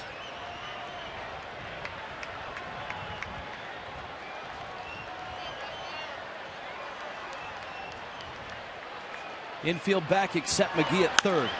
Drive to right. Stanton coming in. Got a good arm. Makes the catch. Runner comes home. Stanton didn't get it out cleanly. And scoring easily is Pagan. Whether it was a remnant of the ball that he just dropped, for whatever reason, it didn't go smoothly and right. Well, he almost comes in a little bit too much. He's anxious to get it and make the throw, and almost came in too far. That ball got over his head. He had to reach up, and because he had to reach up, it was a little hard to get that transfer in the throw-off line, and Pagan runs well. We almost had another transfer rule in that sense, because that ball climbed up the top of his glove and almost escaped. Posey with a sacrifice fly. The Giants following the script tonight. After the Marlins score, the Giants score. And here's Sandoval. All he's done is double twice. And the bad part of that script is that the Giants get their final at bat, being the home team.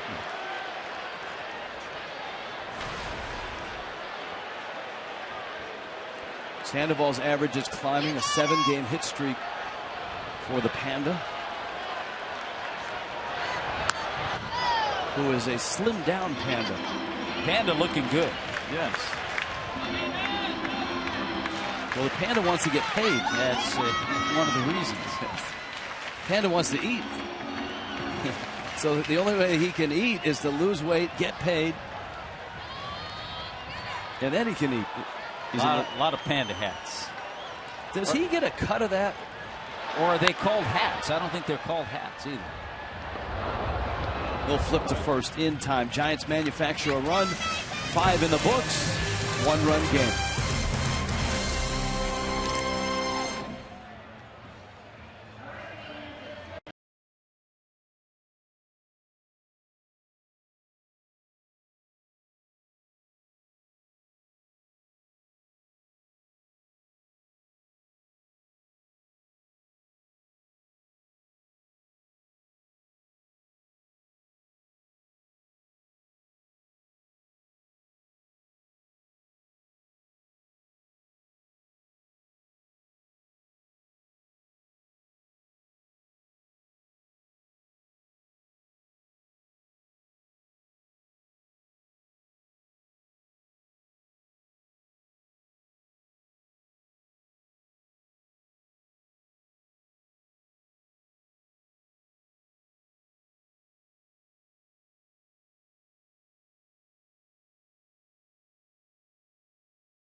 Late night with a fish.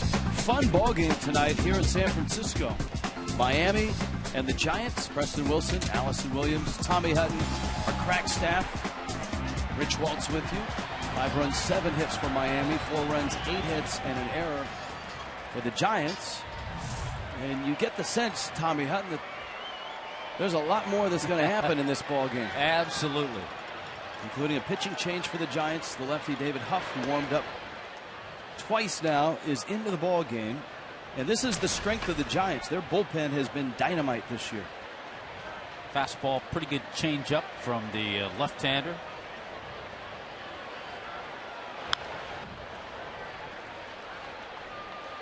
He's in to face Garrett Jones, then Saltalamacchia, and then Echeverria. San Francisco's bullpen, second lowest ERA in the big leagues, 2.08. Remember, the Padres and the Giants both had great bullpen numbers when the Marlins were in San Diego. Little slider that he'll use to left-handers. They're the numbers you're just talking about, Rich.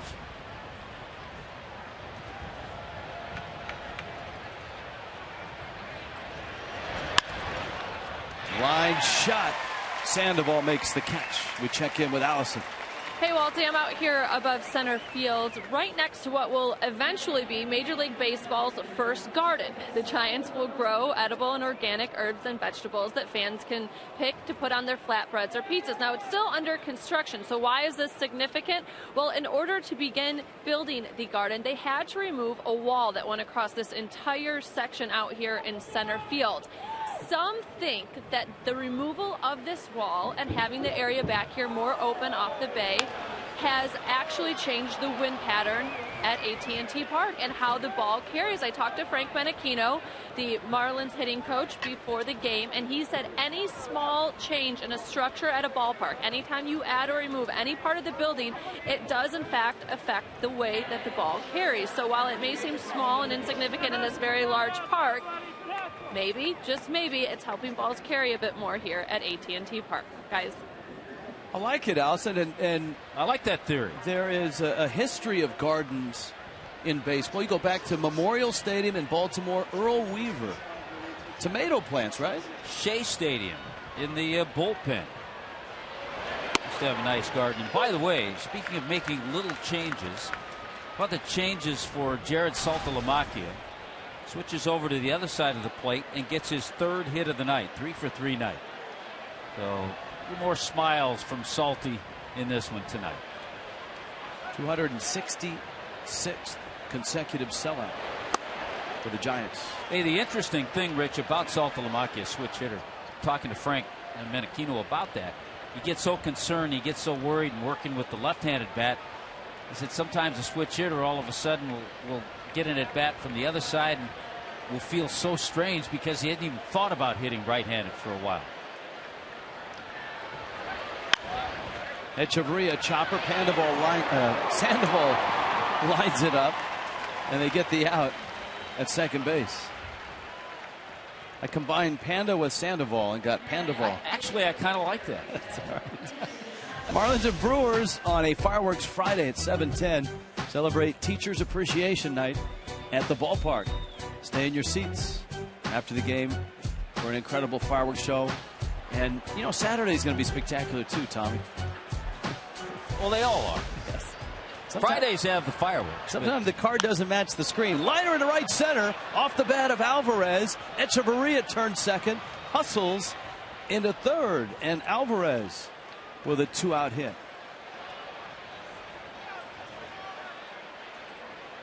Well, we always talk about the athletic ability of Henderson Alvarez. And Alvarez, as far as pitchers hitting, that's his 3rd base hit of the year. And he also leads the National League in sacrifice bunts. Good look by Etch. So Henderson leads the pitching staff in base hits as well. Now Yelich against the lefty. Sends one up the middle. Hicks approaches, scoops, and gets the out. And the inning ends. Miami leaves a couple. 5-4. Fish.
Diego, Petco Park, gorgeous downtown San Diego, which in German means go to Los Angeles. Have a fish taco.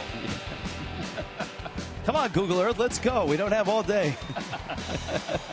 Up to the coast, from fish tacos to Dodger dogs. They have some good street tacos in the stands at Dodger Stadium as well. And then up,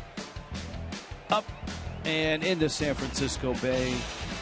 Right onto San Francisco Bay. AT Park. Gorgeous stuff. Michael Morse is up.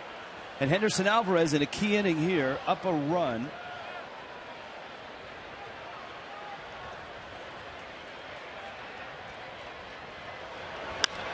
Morse to left.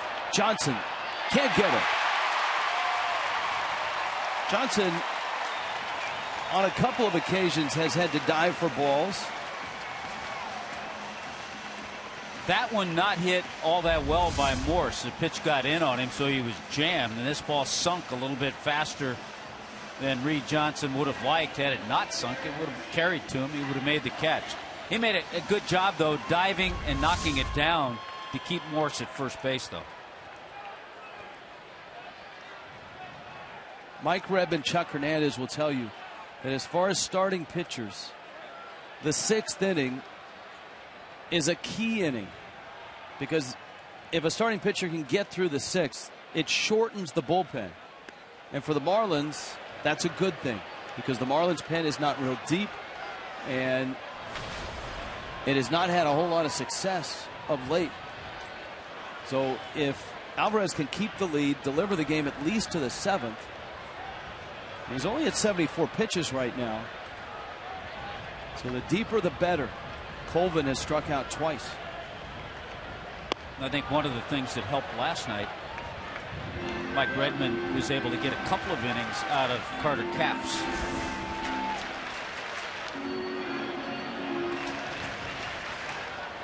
Tom Kohler, Tim Lincecum. Big salad against the freak. How about that?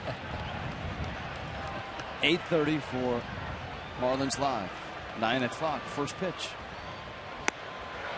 And Alvarez strikes out Colvin. Boy, he's gotten Colvin 3 times tonight. He's 0 for 3. All 3 strikeouts.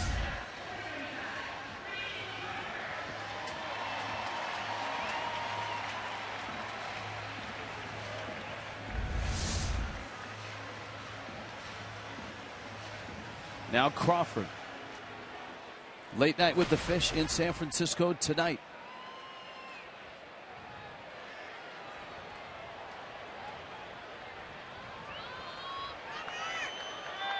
So 4-game series. Started last night with a 2-run win by the Giants. Remember, the Marlins started in San Diego. The Padres took 2 of 3 from the Reds. And San Diego tonight lost in Colorado 3-1. Then it was up to Los Angeles. Marlins took 1 of 3 from the Dodgers. The Dodgers are shutting out Arizona 7-0. That would be Zach Greinke, and so far a big night for Yasiel Puig. Double, a home run. He has 3 hits. Alvarez misses low and in. Things are falling into place a little. That looks like Yusmeiro Petit down there. He's not petite, Tommy. Gene Machi. Things are falling in place a little better offensively for the Padres. With Quinton back, with Headley back in the lineup. That's a pop-up, and that's on the infield. And Echeverria calls McGee off and makes the catch. Major League Baseball on Fox Sports 1 back. Andrew McCutchen of the Pirates are in New York to take on the Yankees. Starts at 3:30 Eastern on Fox Sports 1, streaming live on Fox Sports Go. Be interesting to see what they do. They were rained out tonight, and with the Pirates making their only visit to New York, they'll have to make that up maybe on Sunday.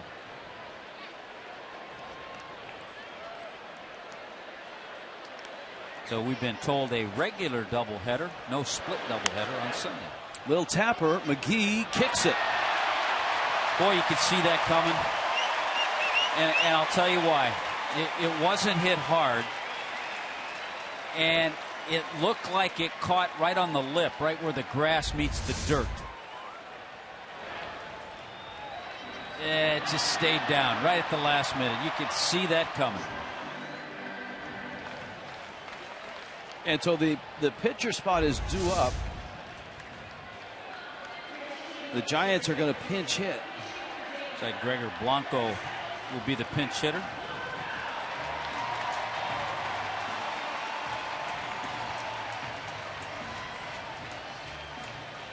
That'd have been a nice 3 outs after that leadoff single by Morse. Now Henderson Alvarez is going to have to work a little harder.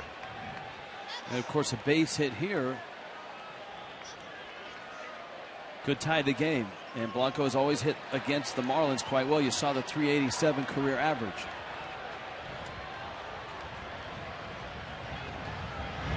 Outfield not deep, and we've talked about Morse, the runner at second, just average to below average speed.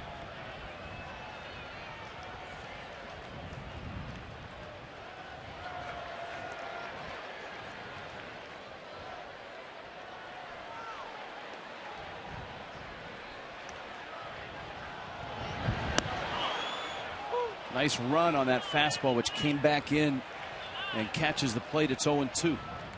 I'll tell you, there have been a lot of strikes thrown tonight. Alvarez has not walked a batter. Petit and Huff, no walks between them.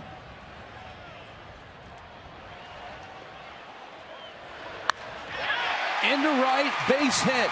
Stanton picks it up. Morse coming home. And the Giants have tied it. Just can't make that mistake. 0-2 pitch. 0-2 pitch. There was a time where a pitch would be fined if he made that good of a pitch. 0-2. And it's 5-5. 2 mistakes. The error by McGee and the 0-2 from Alvarez. You make mistakes to the best team in baseball, they're going to find a way to beat you. Just can't happen.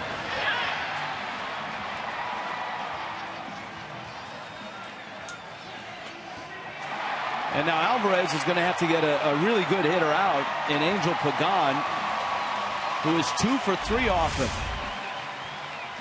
Because Hicks is standing at third base. And 0-2 pitch to a 136 hitter.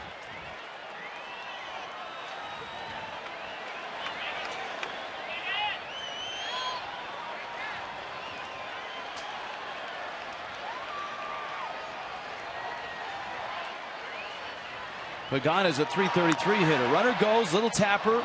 Got to be careful here. And Jones, Alvarez almost slid across the base path for some reason. Jones steps on the bag. But the Giants, following the script, come back and tie it at 5.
of the 6th. McCovey Cove, and that would be stretch. Willie McCovey, who was just a terrorizer of pitching in the National League for many years with the San Francisco Giants. Boy, what a duo with Willie Mack, there he is, and Willie Mays. Stretch is a good nickname. Marlins and Brewers. Tommy, you know that Fridays are Fireworks Fridays. Celebrate Teacher Appreciation Night at the ballpark. Stay in your seats after the game for an incredible fireworks display presented by Lexus. Go to Marlins.com for tickets. Well, Gene Machi has put up some fantastic numbers. Look at the record, 5-0 and an 0.44 ERA. Good fastball. His put-away pitch is a late biting split finger. Got a good one. Dietrich takes inside. Miami's bullpen is in motion. A.J. Ramos. Dietrich, Stanton, McGee against, right now, one of the best relief pitchers in the game, Gene Machi.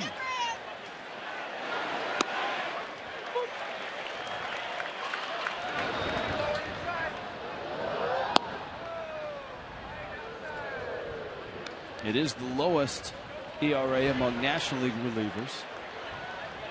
He's gone 14 innings without giving up a run. Left-handed hitters are 0 for the last 19. Dietrich, left center. It's hit pretty well. Pagan is there, and he reaches up, makes the catch, holds on, slams into the wall. I'll tell you, he almost misplayed it. The ball traveled a lot further than he thought, and his angle didn't take him back toward the wall. He recovered nicely and made a good play. And the crowd loved, but watch the angle. Now he's got to go back, and he's able to regroup and make the catch.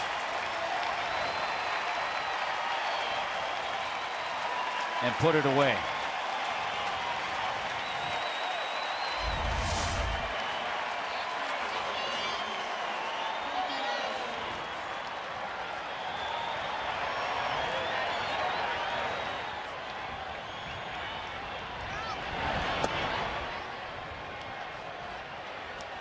Now, one of the reasons that left-handers have struggled so much against Machi is because of that splitter.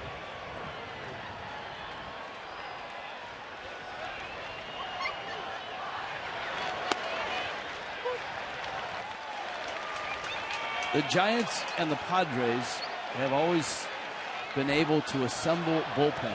And I'm not talking about closers, because, yeah, the Giants have had two real nice closers in Wilson and Romo. And, of course, the Padres had Hoffman for all those years. But I'm talking about the middle guys, the guys that pitch in the 7th and the 8th that set things up.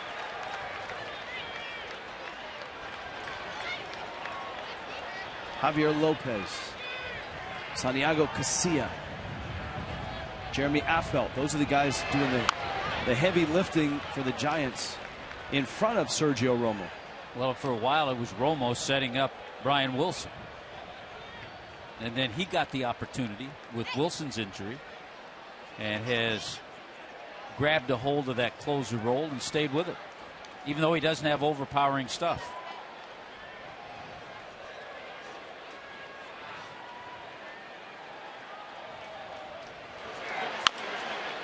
Tapper out to short.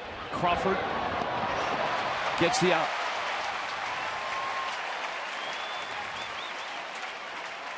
Two outs. Here comes McGee. Marlins going to have to get some base runners, take the game into extra innings to get Stanton another at bat.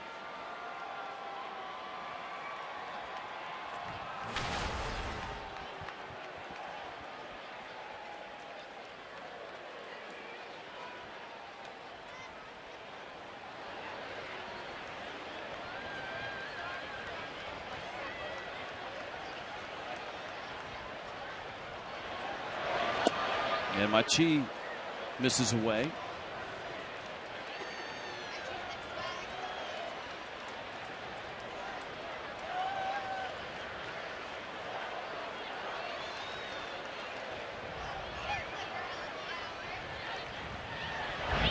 Machi, I mean, you talk about perseverance. Wasn't until his 13th season that he got to the big leagues. Probably took him a while to develop that splitter.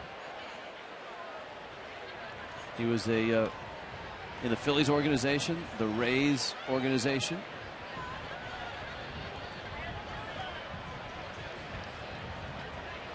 Toronto's organization, the Pirates organization. He was in AAA for a year with the Giants. And then his second AAA year with the Giants, he got to the big leagues for 8 games. That was 2012. Last year, 51 games and a 2.38 ERA. And he did spend time in AAA. Bouncer, Crawford gets the out, and Gene Machi does what Gene Machi does best. He gets outs.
Five ball game, 7th inning stretch, 266th consecutive sellout in San Francisco.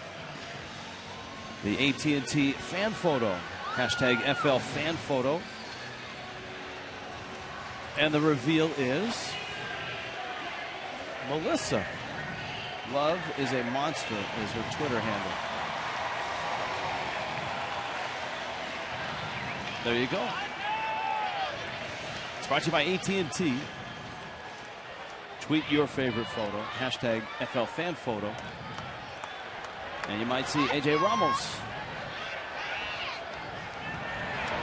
And here he is. Ramos gets Hunter Pence, Buster Posey, and Pablo Sandoval.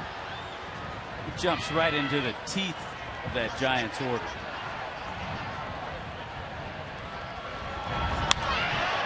Pence to left. Johnson makes the catch.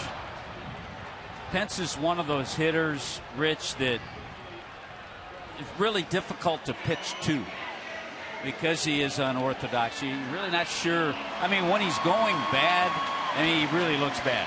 And you can throw in breaking balls off the plate. But when he's locked in, he's tough to pitch to. But he still looks bad. He still looks bad, even when he's locked in. He's one of our favorite players in the game. Here is Posey. Very interesting guy to talk to as well.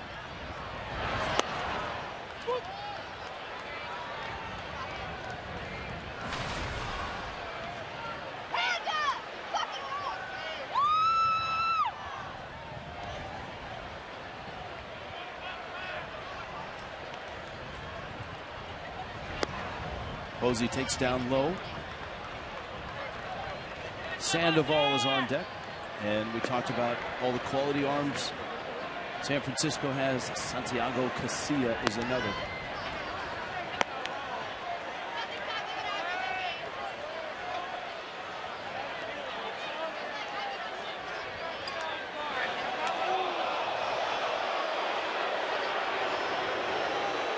Ramos with an 80-mile-an-hour pitch drawing the ire of.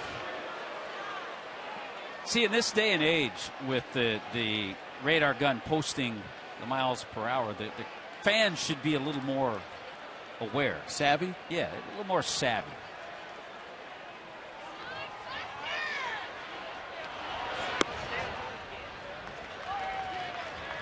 Counts 3-1. That Dodger game is about to go final. It's 7-0 in the bottom of the ninth in Arizona.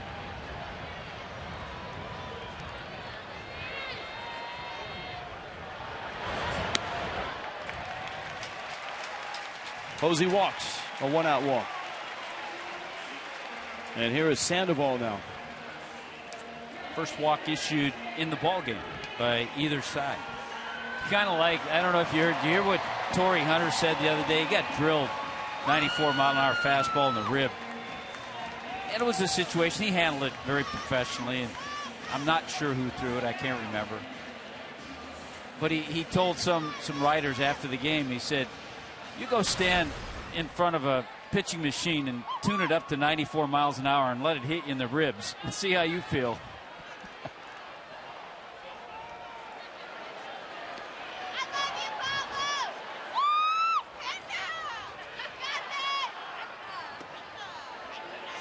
In fact, one of the odd videos that I've seen this year was a Japanese reporter who did exactly that. He wanted to see what it felt like to get hit by a pitch, and he turned the pitching machine up, and he got absolutely drilled, and he did not like it. Swing and a miss.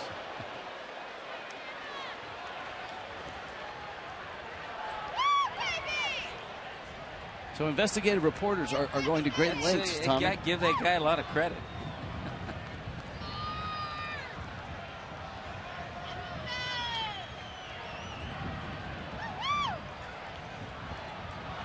Sandoval.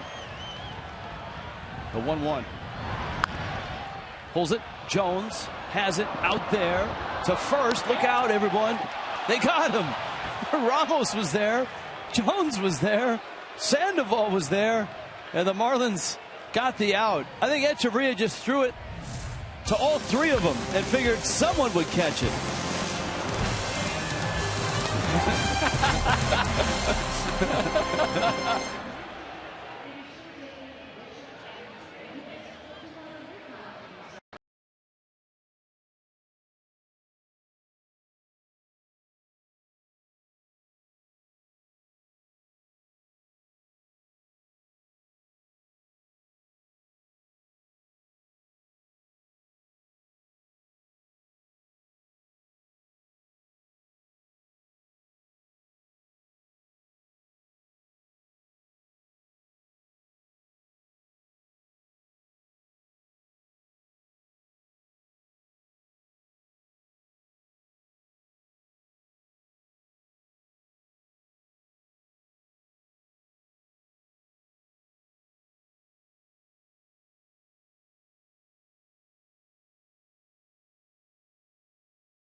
They're not only selling out in the ballpark, but on the Commodore Hornblower, it might be senior ball night, Tommy.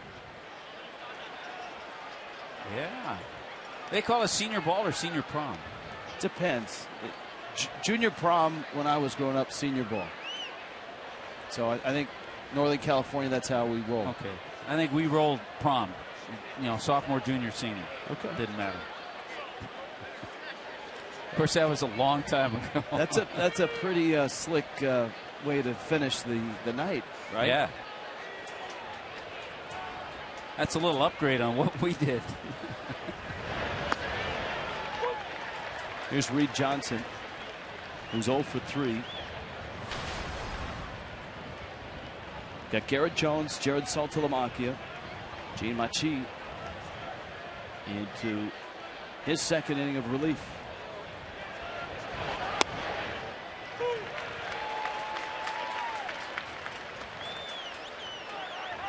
Santiago Casilla warmed up. Jeremy Affeldt, the lefty, has warmed up, and he's ready if needed.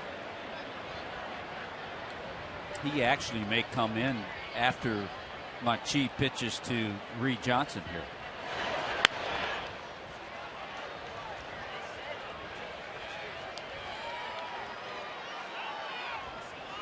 Brett Butler has made some nice visits on this road trip. Had tremendous success with the Dodgers and had a 3-year run with the Giants of lots of success.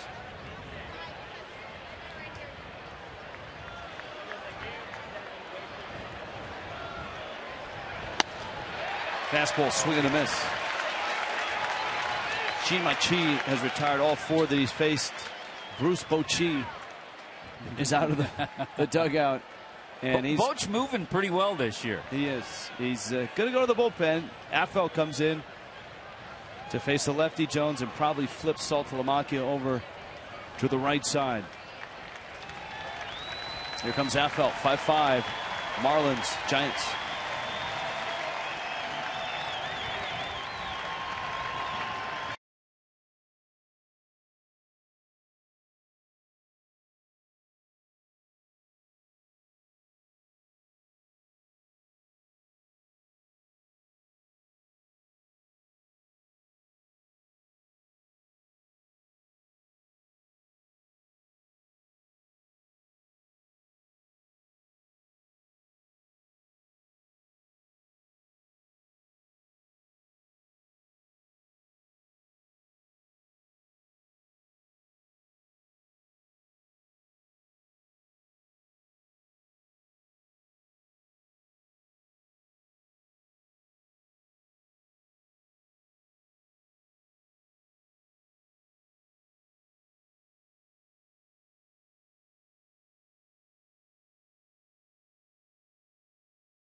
Game, it's the 8th, and there's 1 out. Follow the Marlins with MLB.com at bat for your iPhone, iPad, Android, BlackBerry 10, or Windows Phone 8. Get scores, stats, highlights, live audio, and more. Text at bat to 31826 or visit Marlins.com for details.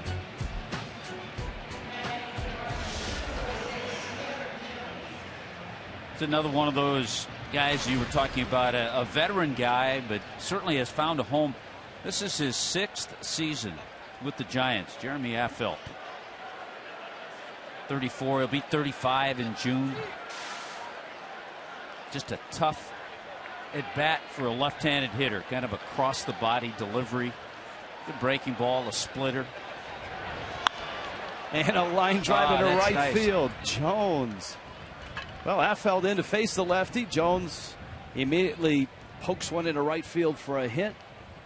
And here comes Saltalamacchia. Now, Saltalamacchia has a hit from the right side of the plate, and he's got 2 hits from the left side of the plate. Oh, the last 2 ABs for Garrett Jones. He lined out to third against Huff, a left-hander, in the 6th inning. So 2 good swings against some left-handed pitchers. And in Affel's case, a tough left-hander.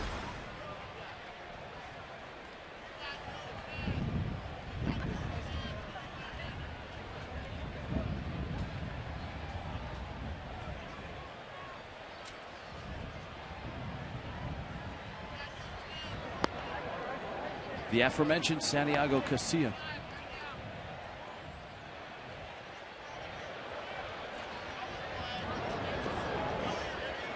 That one almost ended up down the right field line. And I tell you what, anything that gets by a first baseman here, there's a lot of territory down into the bullpen.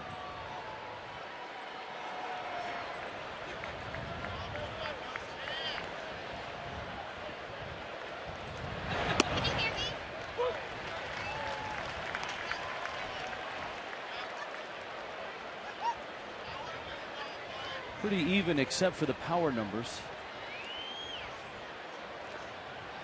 An 0 for 26 slide has ended tonight on a 3 for 3 night for Saltalamacchia. Only 33 at bats though from this side of the plate.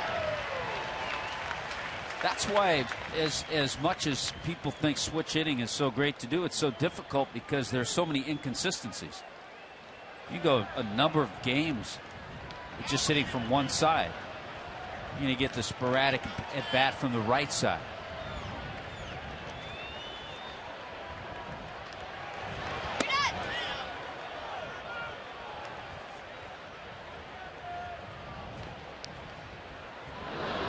Mike Dunn in Miami's bullpen.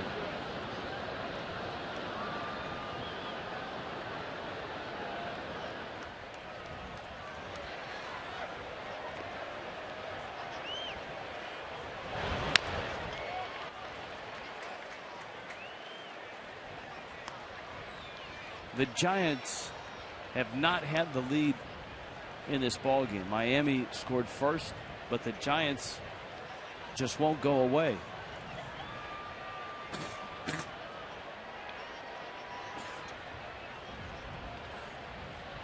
And as Tommy pointed out, that's a dangerous thing with San Francisco's bullpen and the Giants having the last at bat. If this game does get to the 9th, tied. Well, and we know it's been such a struggle for the Marlins on the road. 4-16 for Mike Redmond's club on the road, 17-5 at home, and yeah, there's a lot to be said for getting that last AB.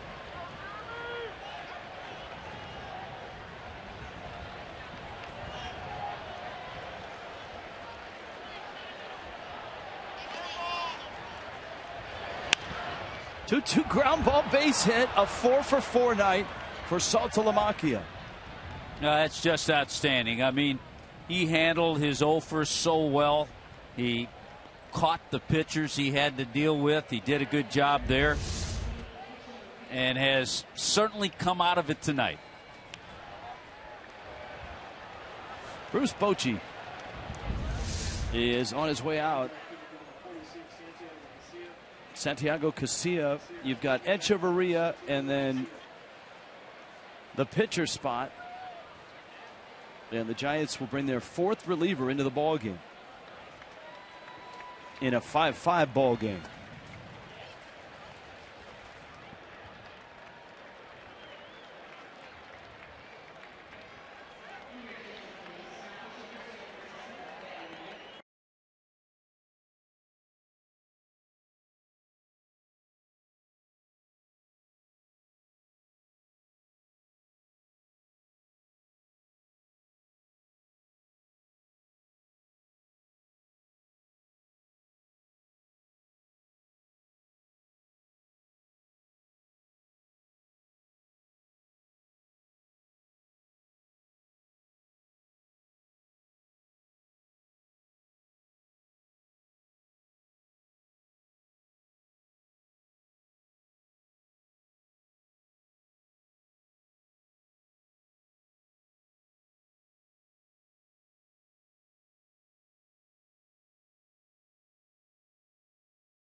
It's a 5-5 ball game.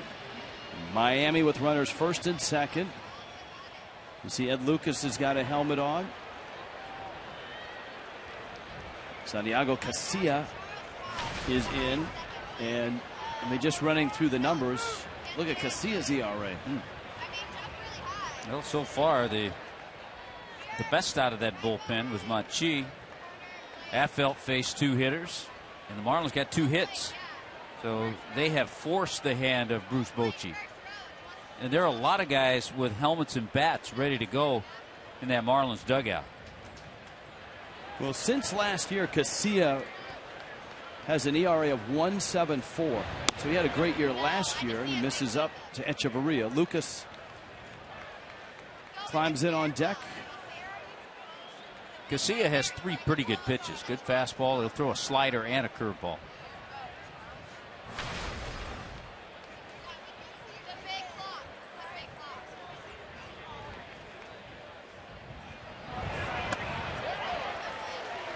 And Echeverria helped him out with that one.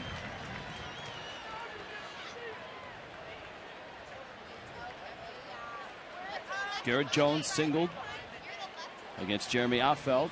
Saltalamacchia singled against Affelt.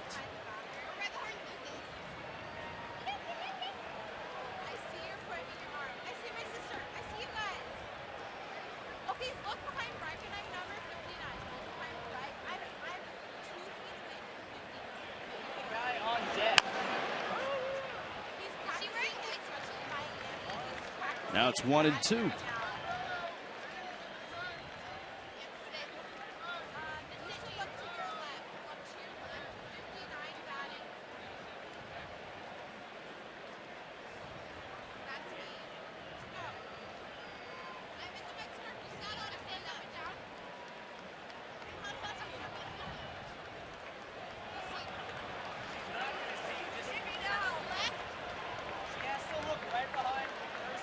Casilla certainly not in a hurry.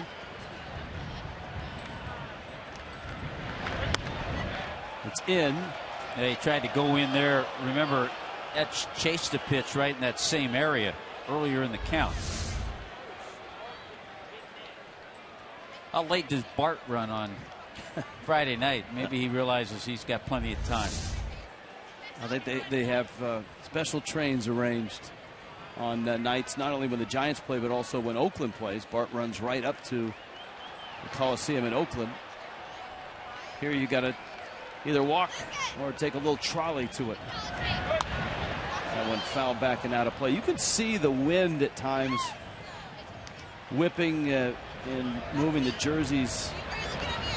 So it's breezy here, but you know what? This is nothing compared to Candlestick Park days, which has its own days numbered at this point. What are they going to do with the Candlestick? Oh, blow the thing up. They have. Okay. I didn't know if they decided. They should have a few years ago. Well, they decided 20 years ago that they should have. But with the 49ers moving to Santa Clara next year to Levi Stadium, I believe. Here's the 2-2. It's in. Full count. I doubt this would be a situation where you think about sending runners, but just don't have much speed on the bases. So I doubt Garrett Jones and Saltalamacchia would be on the move. Be a risky play. I wouldn't rule it out. And it would certainly put pressure on Echeverria to make contact.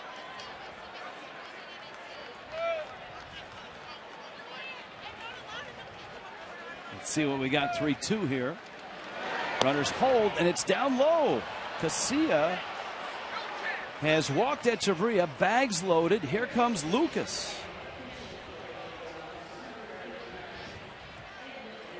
And Dave Righetti, longtime pitching coach here with the Giants, and of course a terrific Yankee in his day.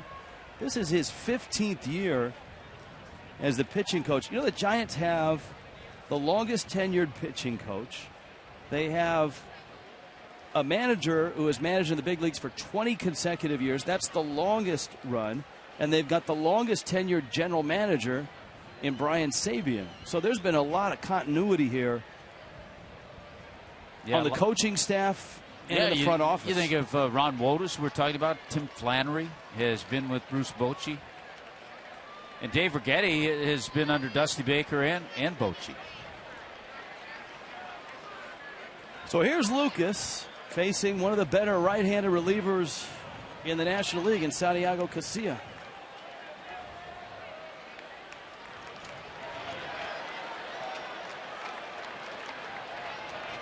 Javier Lopez,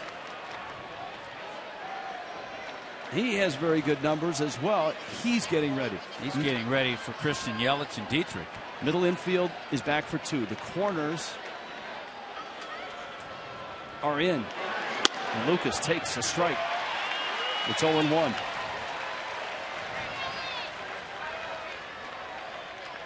Garrett Jones, Jared Sotomayor singles off of Jeremy Affeldt. Casilla comes in and walks Echeverria.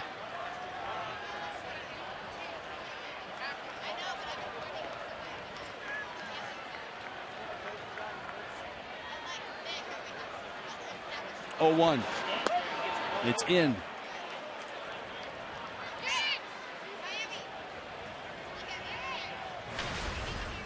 Would be an opportunity, and the Marlins have it right here, to take a lead against a terrific bullpen that we've been talking about. Sandoval is playing behind the bag at third. Lucas hits it to him. Sandoval out there, relay out there.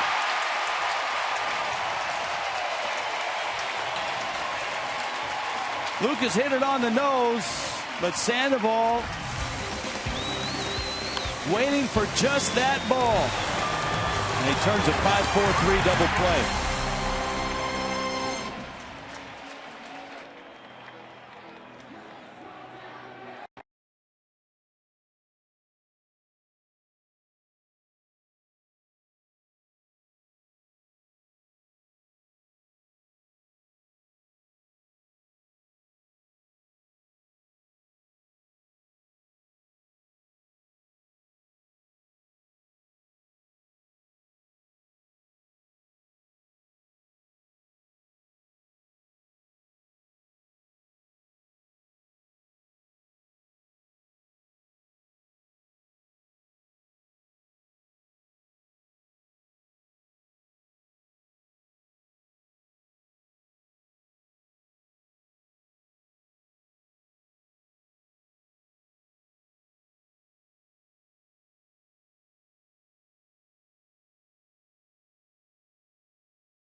Late night with a fish. Game summary. AT Park, San Francisco. 5-5 ball game. Transamerica Building.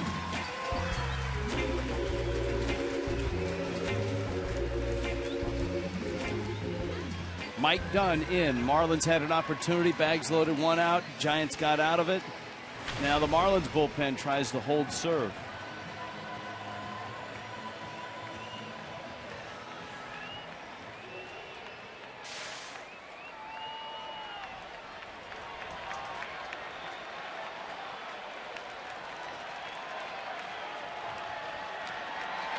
Mike Morse, Tyler Colvin, Brandon Crawford against Dunn.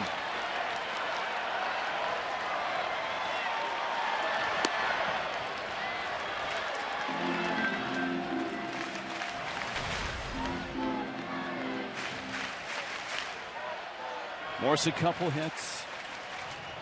Pair of singles his last 2 times up.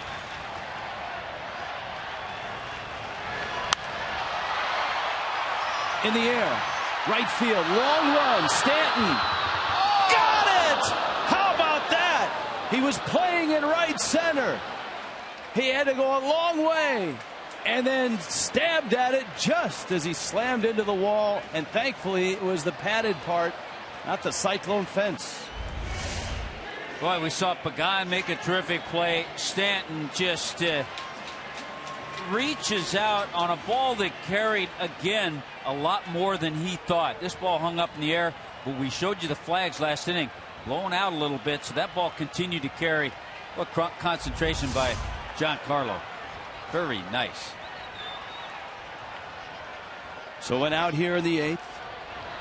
Here's Colvin. And Colvin's had a rough night. He struck out 3 times.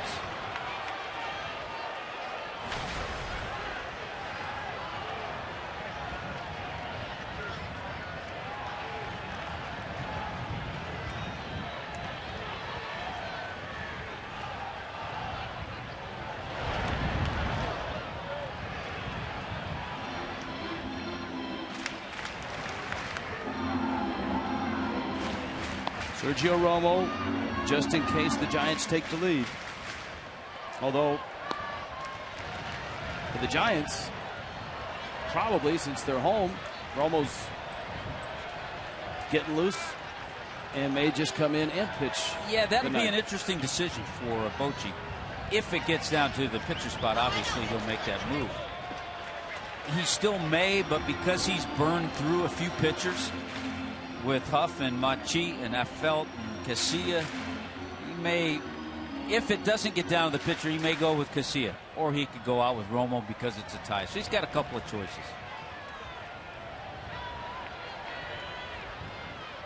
Two-one to Colvin. Jones can't get it. Colvin into second.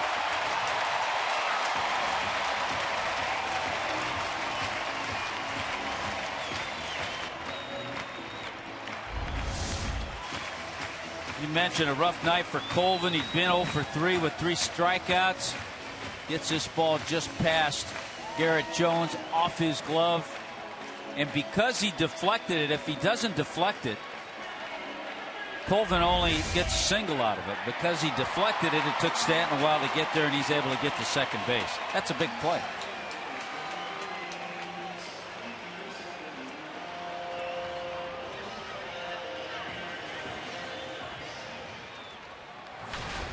And now the Giants will have a couple of shots at taking the lead. First it's Crawford, then it's Hicks. The oddity for Brandon Crawford, who over his short career has struggled against left-handers, he has hit left-handers at a really good clip this year. His splits are really diametrically opposite of last year's.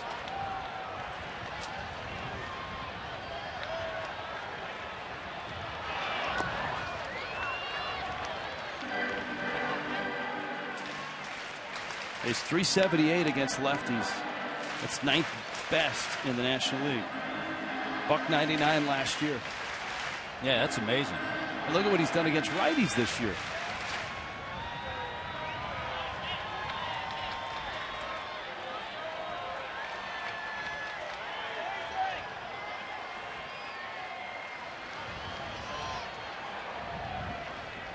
One.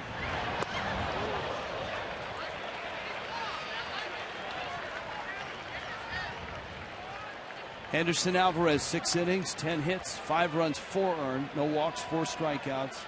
AJ Ramos, scoreless 7th. Done working here in the 8th.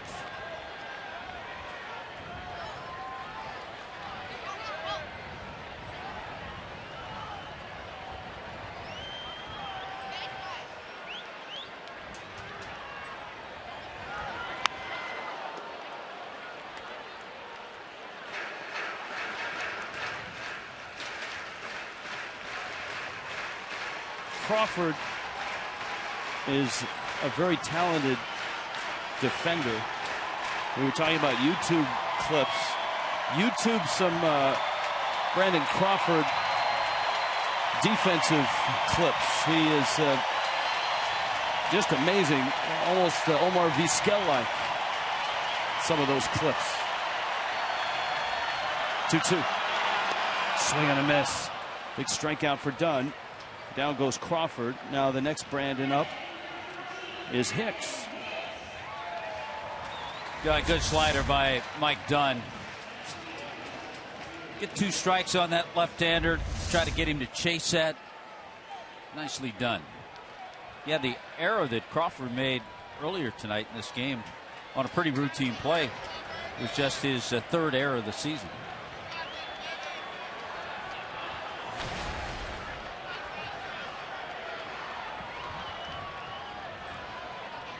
Colvin.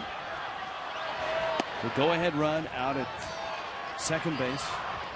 And a 1-0 count to Hicks, who was 1 for 3, an RBI single.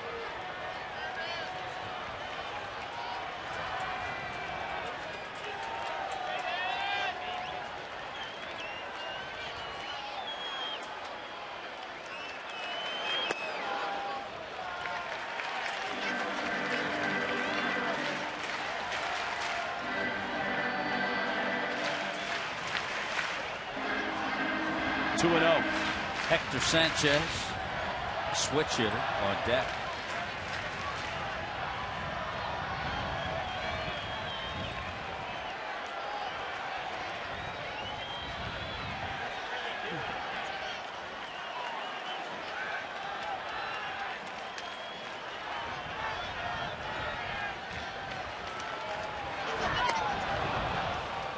Hicks had a rip at it, and it's 2-1. Late night with the Fish.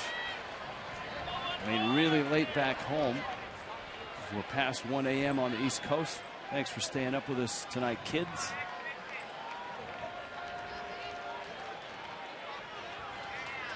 AT&T Park sold out for the 266th consecutive time.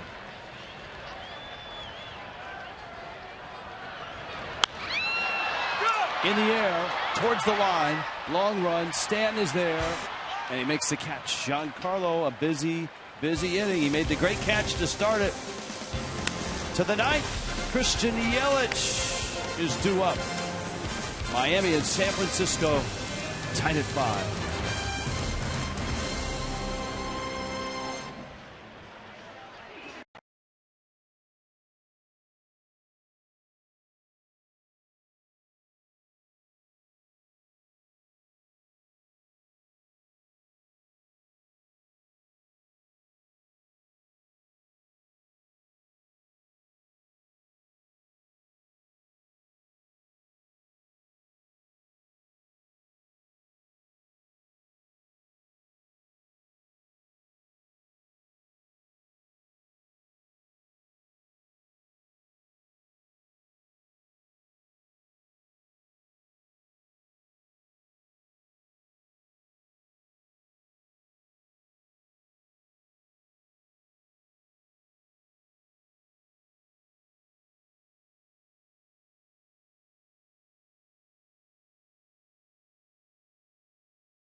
Presented by Checkers. And that is coming up. Allison Williams, Preston Wilson down on the field. So Bruce Bochy, as Tommy Hutton and I were discussing, does stick with Santiago Casilla. Yelich makes a breaking ball, misses outside. Yelich, Dietrich, Stanton to the top of the order for the Fish. Yelich homered to start the ball game. Dietrich has homered. Stanton's 0 for 4. And is, of course, sitting on a 17-game hit streak. Miami's bullpen is a beehive. Been a nice night for Christian Yelich with that home run. He's also singled. He's stolen a base, and he's scored 3 times.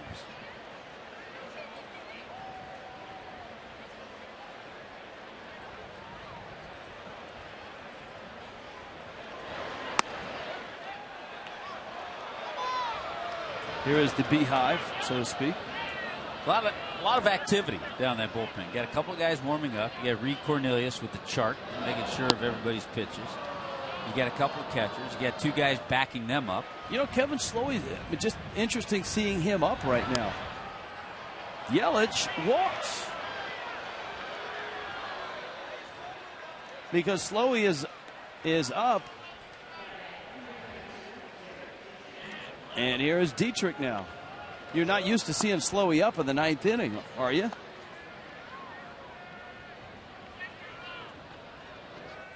No, you would have to think if it. Because on the road, if it's tied, you wouldn't use your closer normally. But a good start with Yelich drawing the leadoff walk.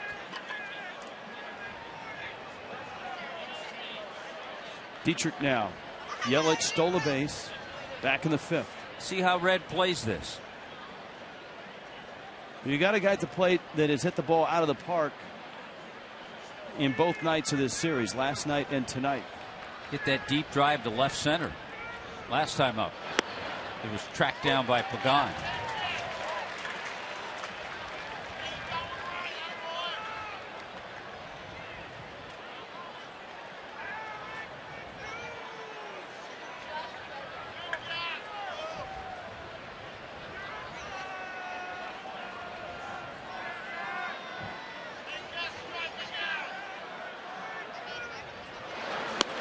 Breaking ball is a strike. The funny thing here, and it happens all the time, near the end of the game, the Seagulls show up. Just like at Wrigley Field in Chicago. The Birds have it timed so they know when it's like the taxi drivers. They know when it's the 8th or the 9th inning, and they start to circle the ballpark. The problem is the game's tied 5-5. Well, I think these Seagulls have better direction than most taxi drivers, too. Liner in the left field. That's a base hit. Dietrich punches one to left. And Yelich will stop at second. Dietrich, a nice night tonight. 2 hits. And here comes Stanton with runners at first and at second. What a nice swing by Dietrich. 0-2 pitch. Didn't try to muscle it anywhere. Stayed with it. Nice base hit into left field.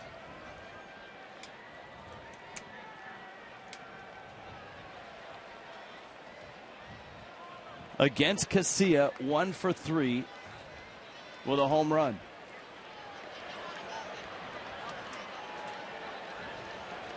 And so they meet here in the 9th in a 5-5 game.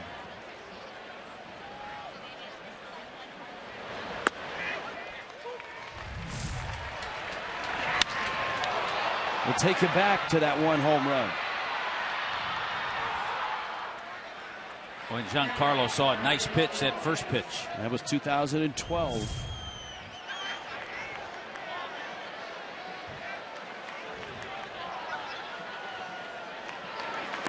In the dirt, Posey picks it.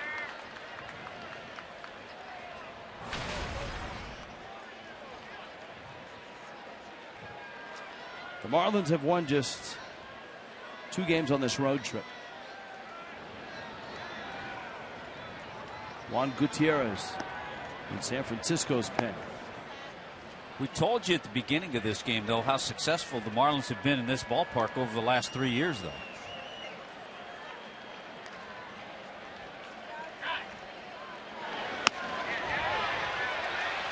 It's a swing.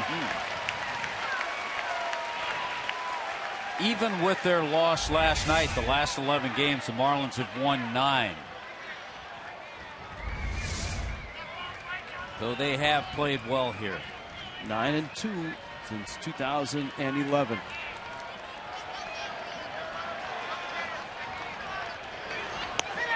Got him. Stanton strikes out. So the first out of the inning, and here comes McGee.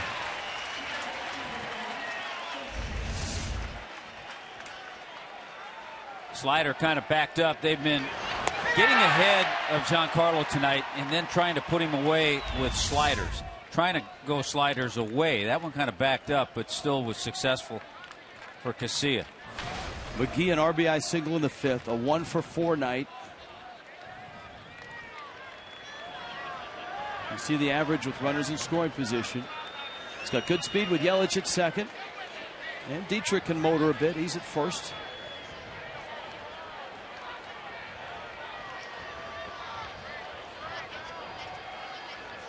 The other thing about Bruce Bochy's bullpen, he's working with an extra guy. Because he's right now playing with a 4-man bench. So he has an extra guy in his pen.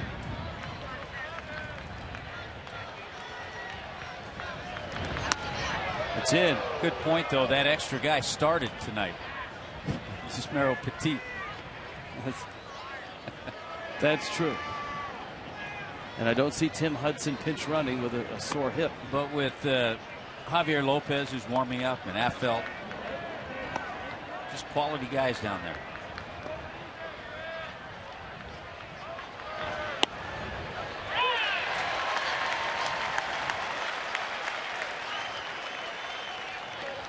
McGee muttering, probably. Remember, he had a low strike called on him his last time up. It's almost the exact same spot. Yeah. But remember what he did. He ended up driving a base hit the other way for an RBI single.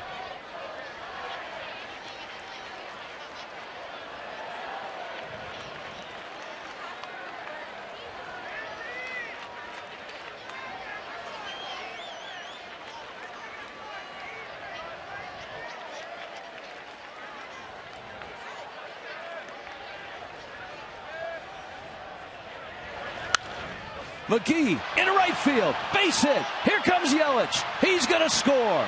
Dietrich to third. Casey McGee does it again. How about that?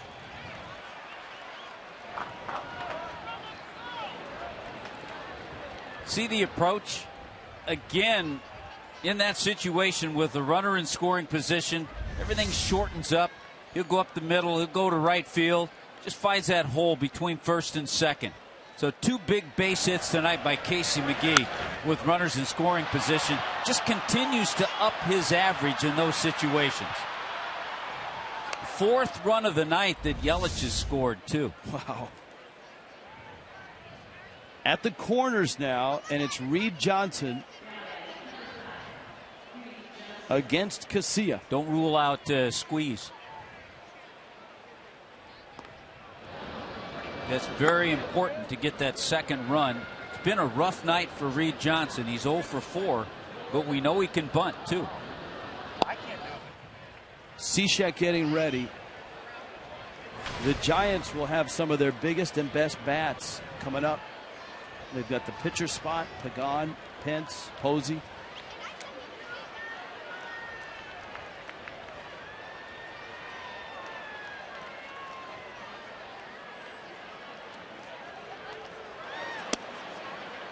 Johnson takes a strike. That's the do-up. You see Pagan is 2 for 4. Pence is 1 for 4.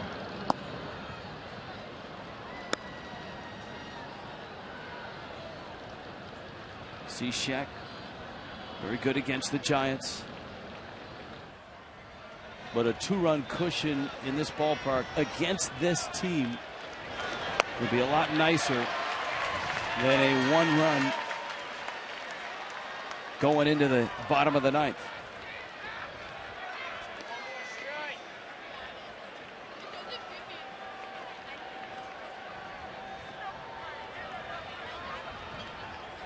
Giants infield looks for a double play. Casilla got a big one to end the 8th. Liner caught by Sandoval. Dietrich is back. Boy, tough luck for Reed Johnson, but super base running by Dietrich not to get doubled off. This ball is smoked. The Panda can leap a little. But Dietrich got back in time. Boy, see how he put the brakes on? Well, here's Garrett Jones now. Bruce Bochy has Lopez ready. And here he comes. Now, it's an interesting decision to make for Mike Redmond because Jones has swung the bat really well tonight, and he singled off of the lefty Jeremy Affeldt. He's actually had two good swings his last two ABs off left-handers, Huff and then Affeldt. Giants are going to make a double switch, and we'll see what Mike Redmond's decision is when we get back.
Coming in, and he's so tough on lefties.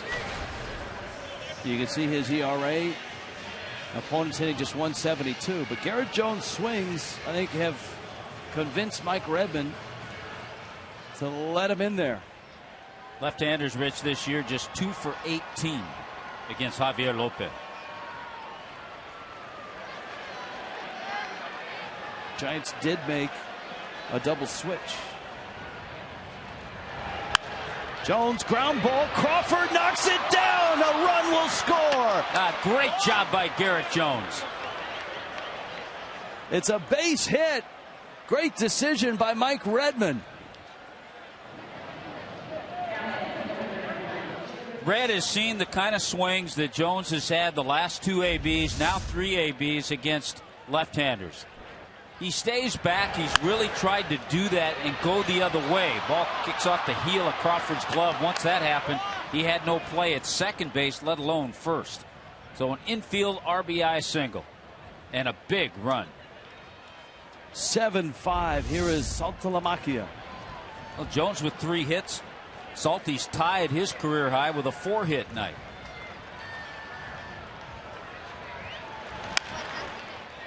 Little tapper. Crawford to first in time. Steve Cishek will come on. He's got a 2-run lead to protect. Try to save it in San Francisco. 7-5 Miami.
2-run lead in San Francisco, which has been a tough place to win for any opponent this year. Marcell Ozuna in center field. Christian Yelich is pushed over to left. And Steve Cishek is into the ball game. Cishek trying to pick up save number 8 on the season. Has really not had that opportunity that most closers like to get some real consistency. He's because of the way the ball club has played, especially on this road trip. He hasn't had. He was used in a game where it wasn't even a save situation, just to get some work. And he hasn't had those consistent appearances in these situations. An inning of A.J. Ramos, an inning of Mike Dunn after Henderson Alvarez went 6, and now Cishek with Dunn in line for the win.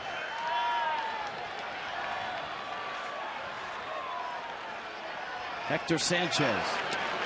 Cishek with a breaking ball that misses in.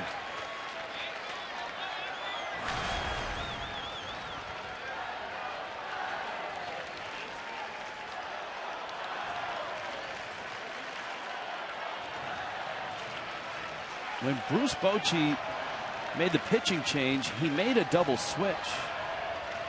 Ire Adrianza came into the ball game, but it seems as if Bochy is pinch hitting for him here. It's kind of an odd move to make a double switch and then have a pinch hitter pinch hit for the guy you brought in the double switch.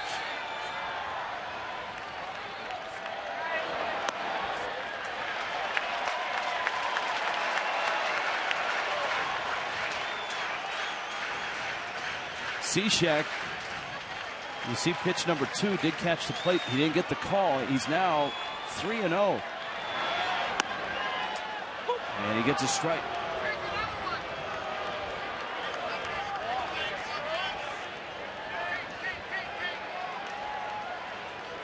Sanchez has been hot lately. 13 for his last 38. That's a 342 clip. And he walks. Well, you pointed it out, Tommy, for Cishek that the struggle has been especially on road trips, because the Marlins have been so bad on the road, they haven't had chances to work him with any frequency. Home stands, he's been fine because he gets regular work. And the last time Cishek pitched was in L.A. It was a 7-1 Dodger win. He pitched the 8th inning, gave up a couple of hits and a run. Well, now it's the top of the order, and some guys that have really been doing some damage these last couple of weeks. Pagan, Pence, Posey. All have had good series. The last time Cishek had a save opportunity appearance was the first game on this road trip. That 3-1 Marlins win in San Diego.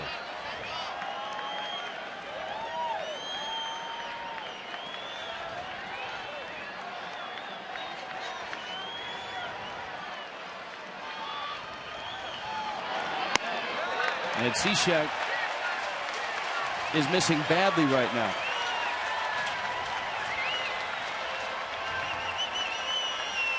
This is one that Saltalamacchia is going to really have to coax him and walk him through.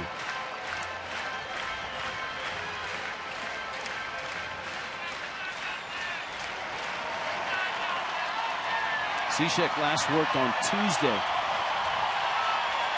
And it was an inning at the end of that 7-1 Dodger win. 2-0 to Pagan.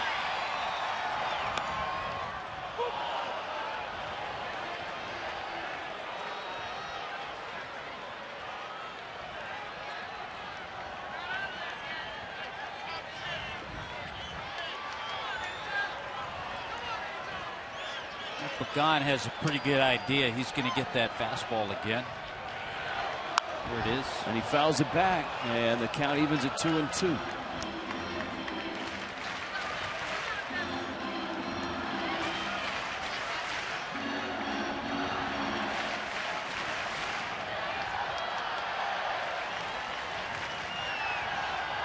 After Pagan, it's Pence. After Pence, it's Posey.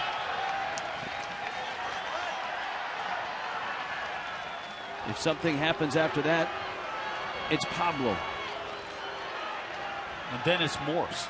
So we talked about it at the very beginning of this game, going through that Giants lineup. It's a solid lineup. 2-2. Breaking ball, soft fly ball. Yelich is there, and he makes the catch. And so there's an out. Sanchez is still at first, and here comes Pence. Well, you do get a pair of right-handed bats now in Pence and Posey, albeit really good ones. Always finding the bright side.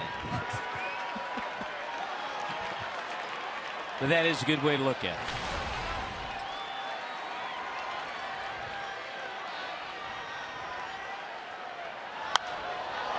Popped him up.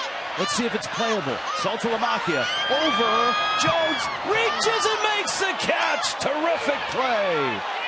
Over the bar. Made the grab. Held on for the second out here in the bottom of the ninth. Have a night, Garrett Jones. 3 hits tonight. A big base hit last inning. Calls off Saltalamacchia. Says, I'll take this one. Almost tumbled into the seats and was able to hang on. Well, they've got a screen there, and I think great. If the screen wasn't there, he would have been in that camera well. And so now Posey, Cishek, who missed with the first 6 pitches he threw, is now just an out away from saving the ball game. He's starting to get into a little better groove.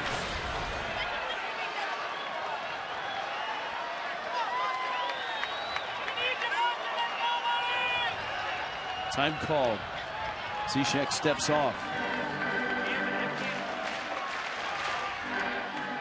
The Giants have the best record in all of baseball, coming in at 27-15. They've been on a terrific run. The 0-1. In San Francisco's schedule, the first month and a half has been a tough one. And yet the Giants have emerged with the best winning percentage in the game.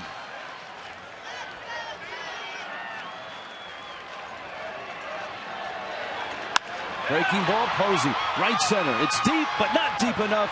Ball game. Stanton makes the catch. The Marlins win a terrific one here in San Francisco tonight with 2 runs in the 9th.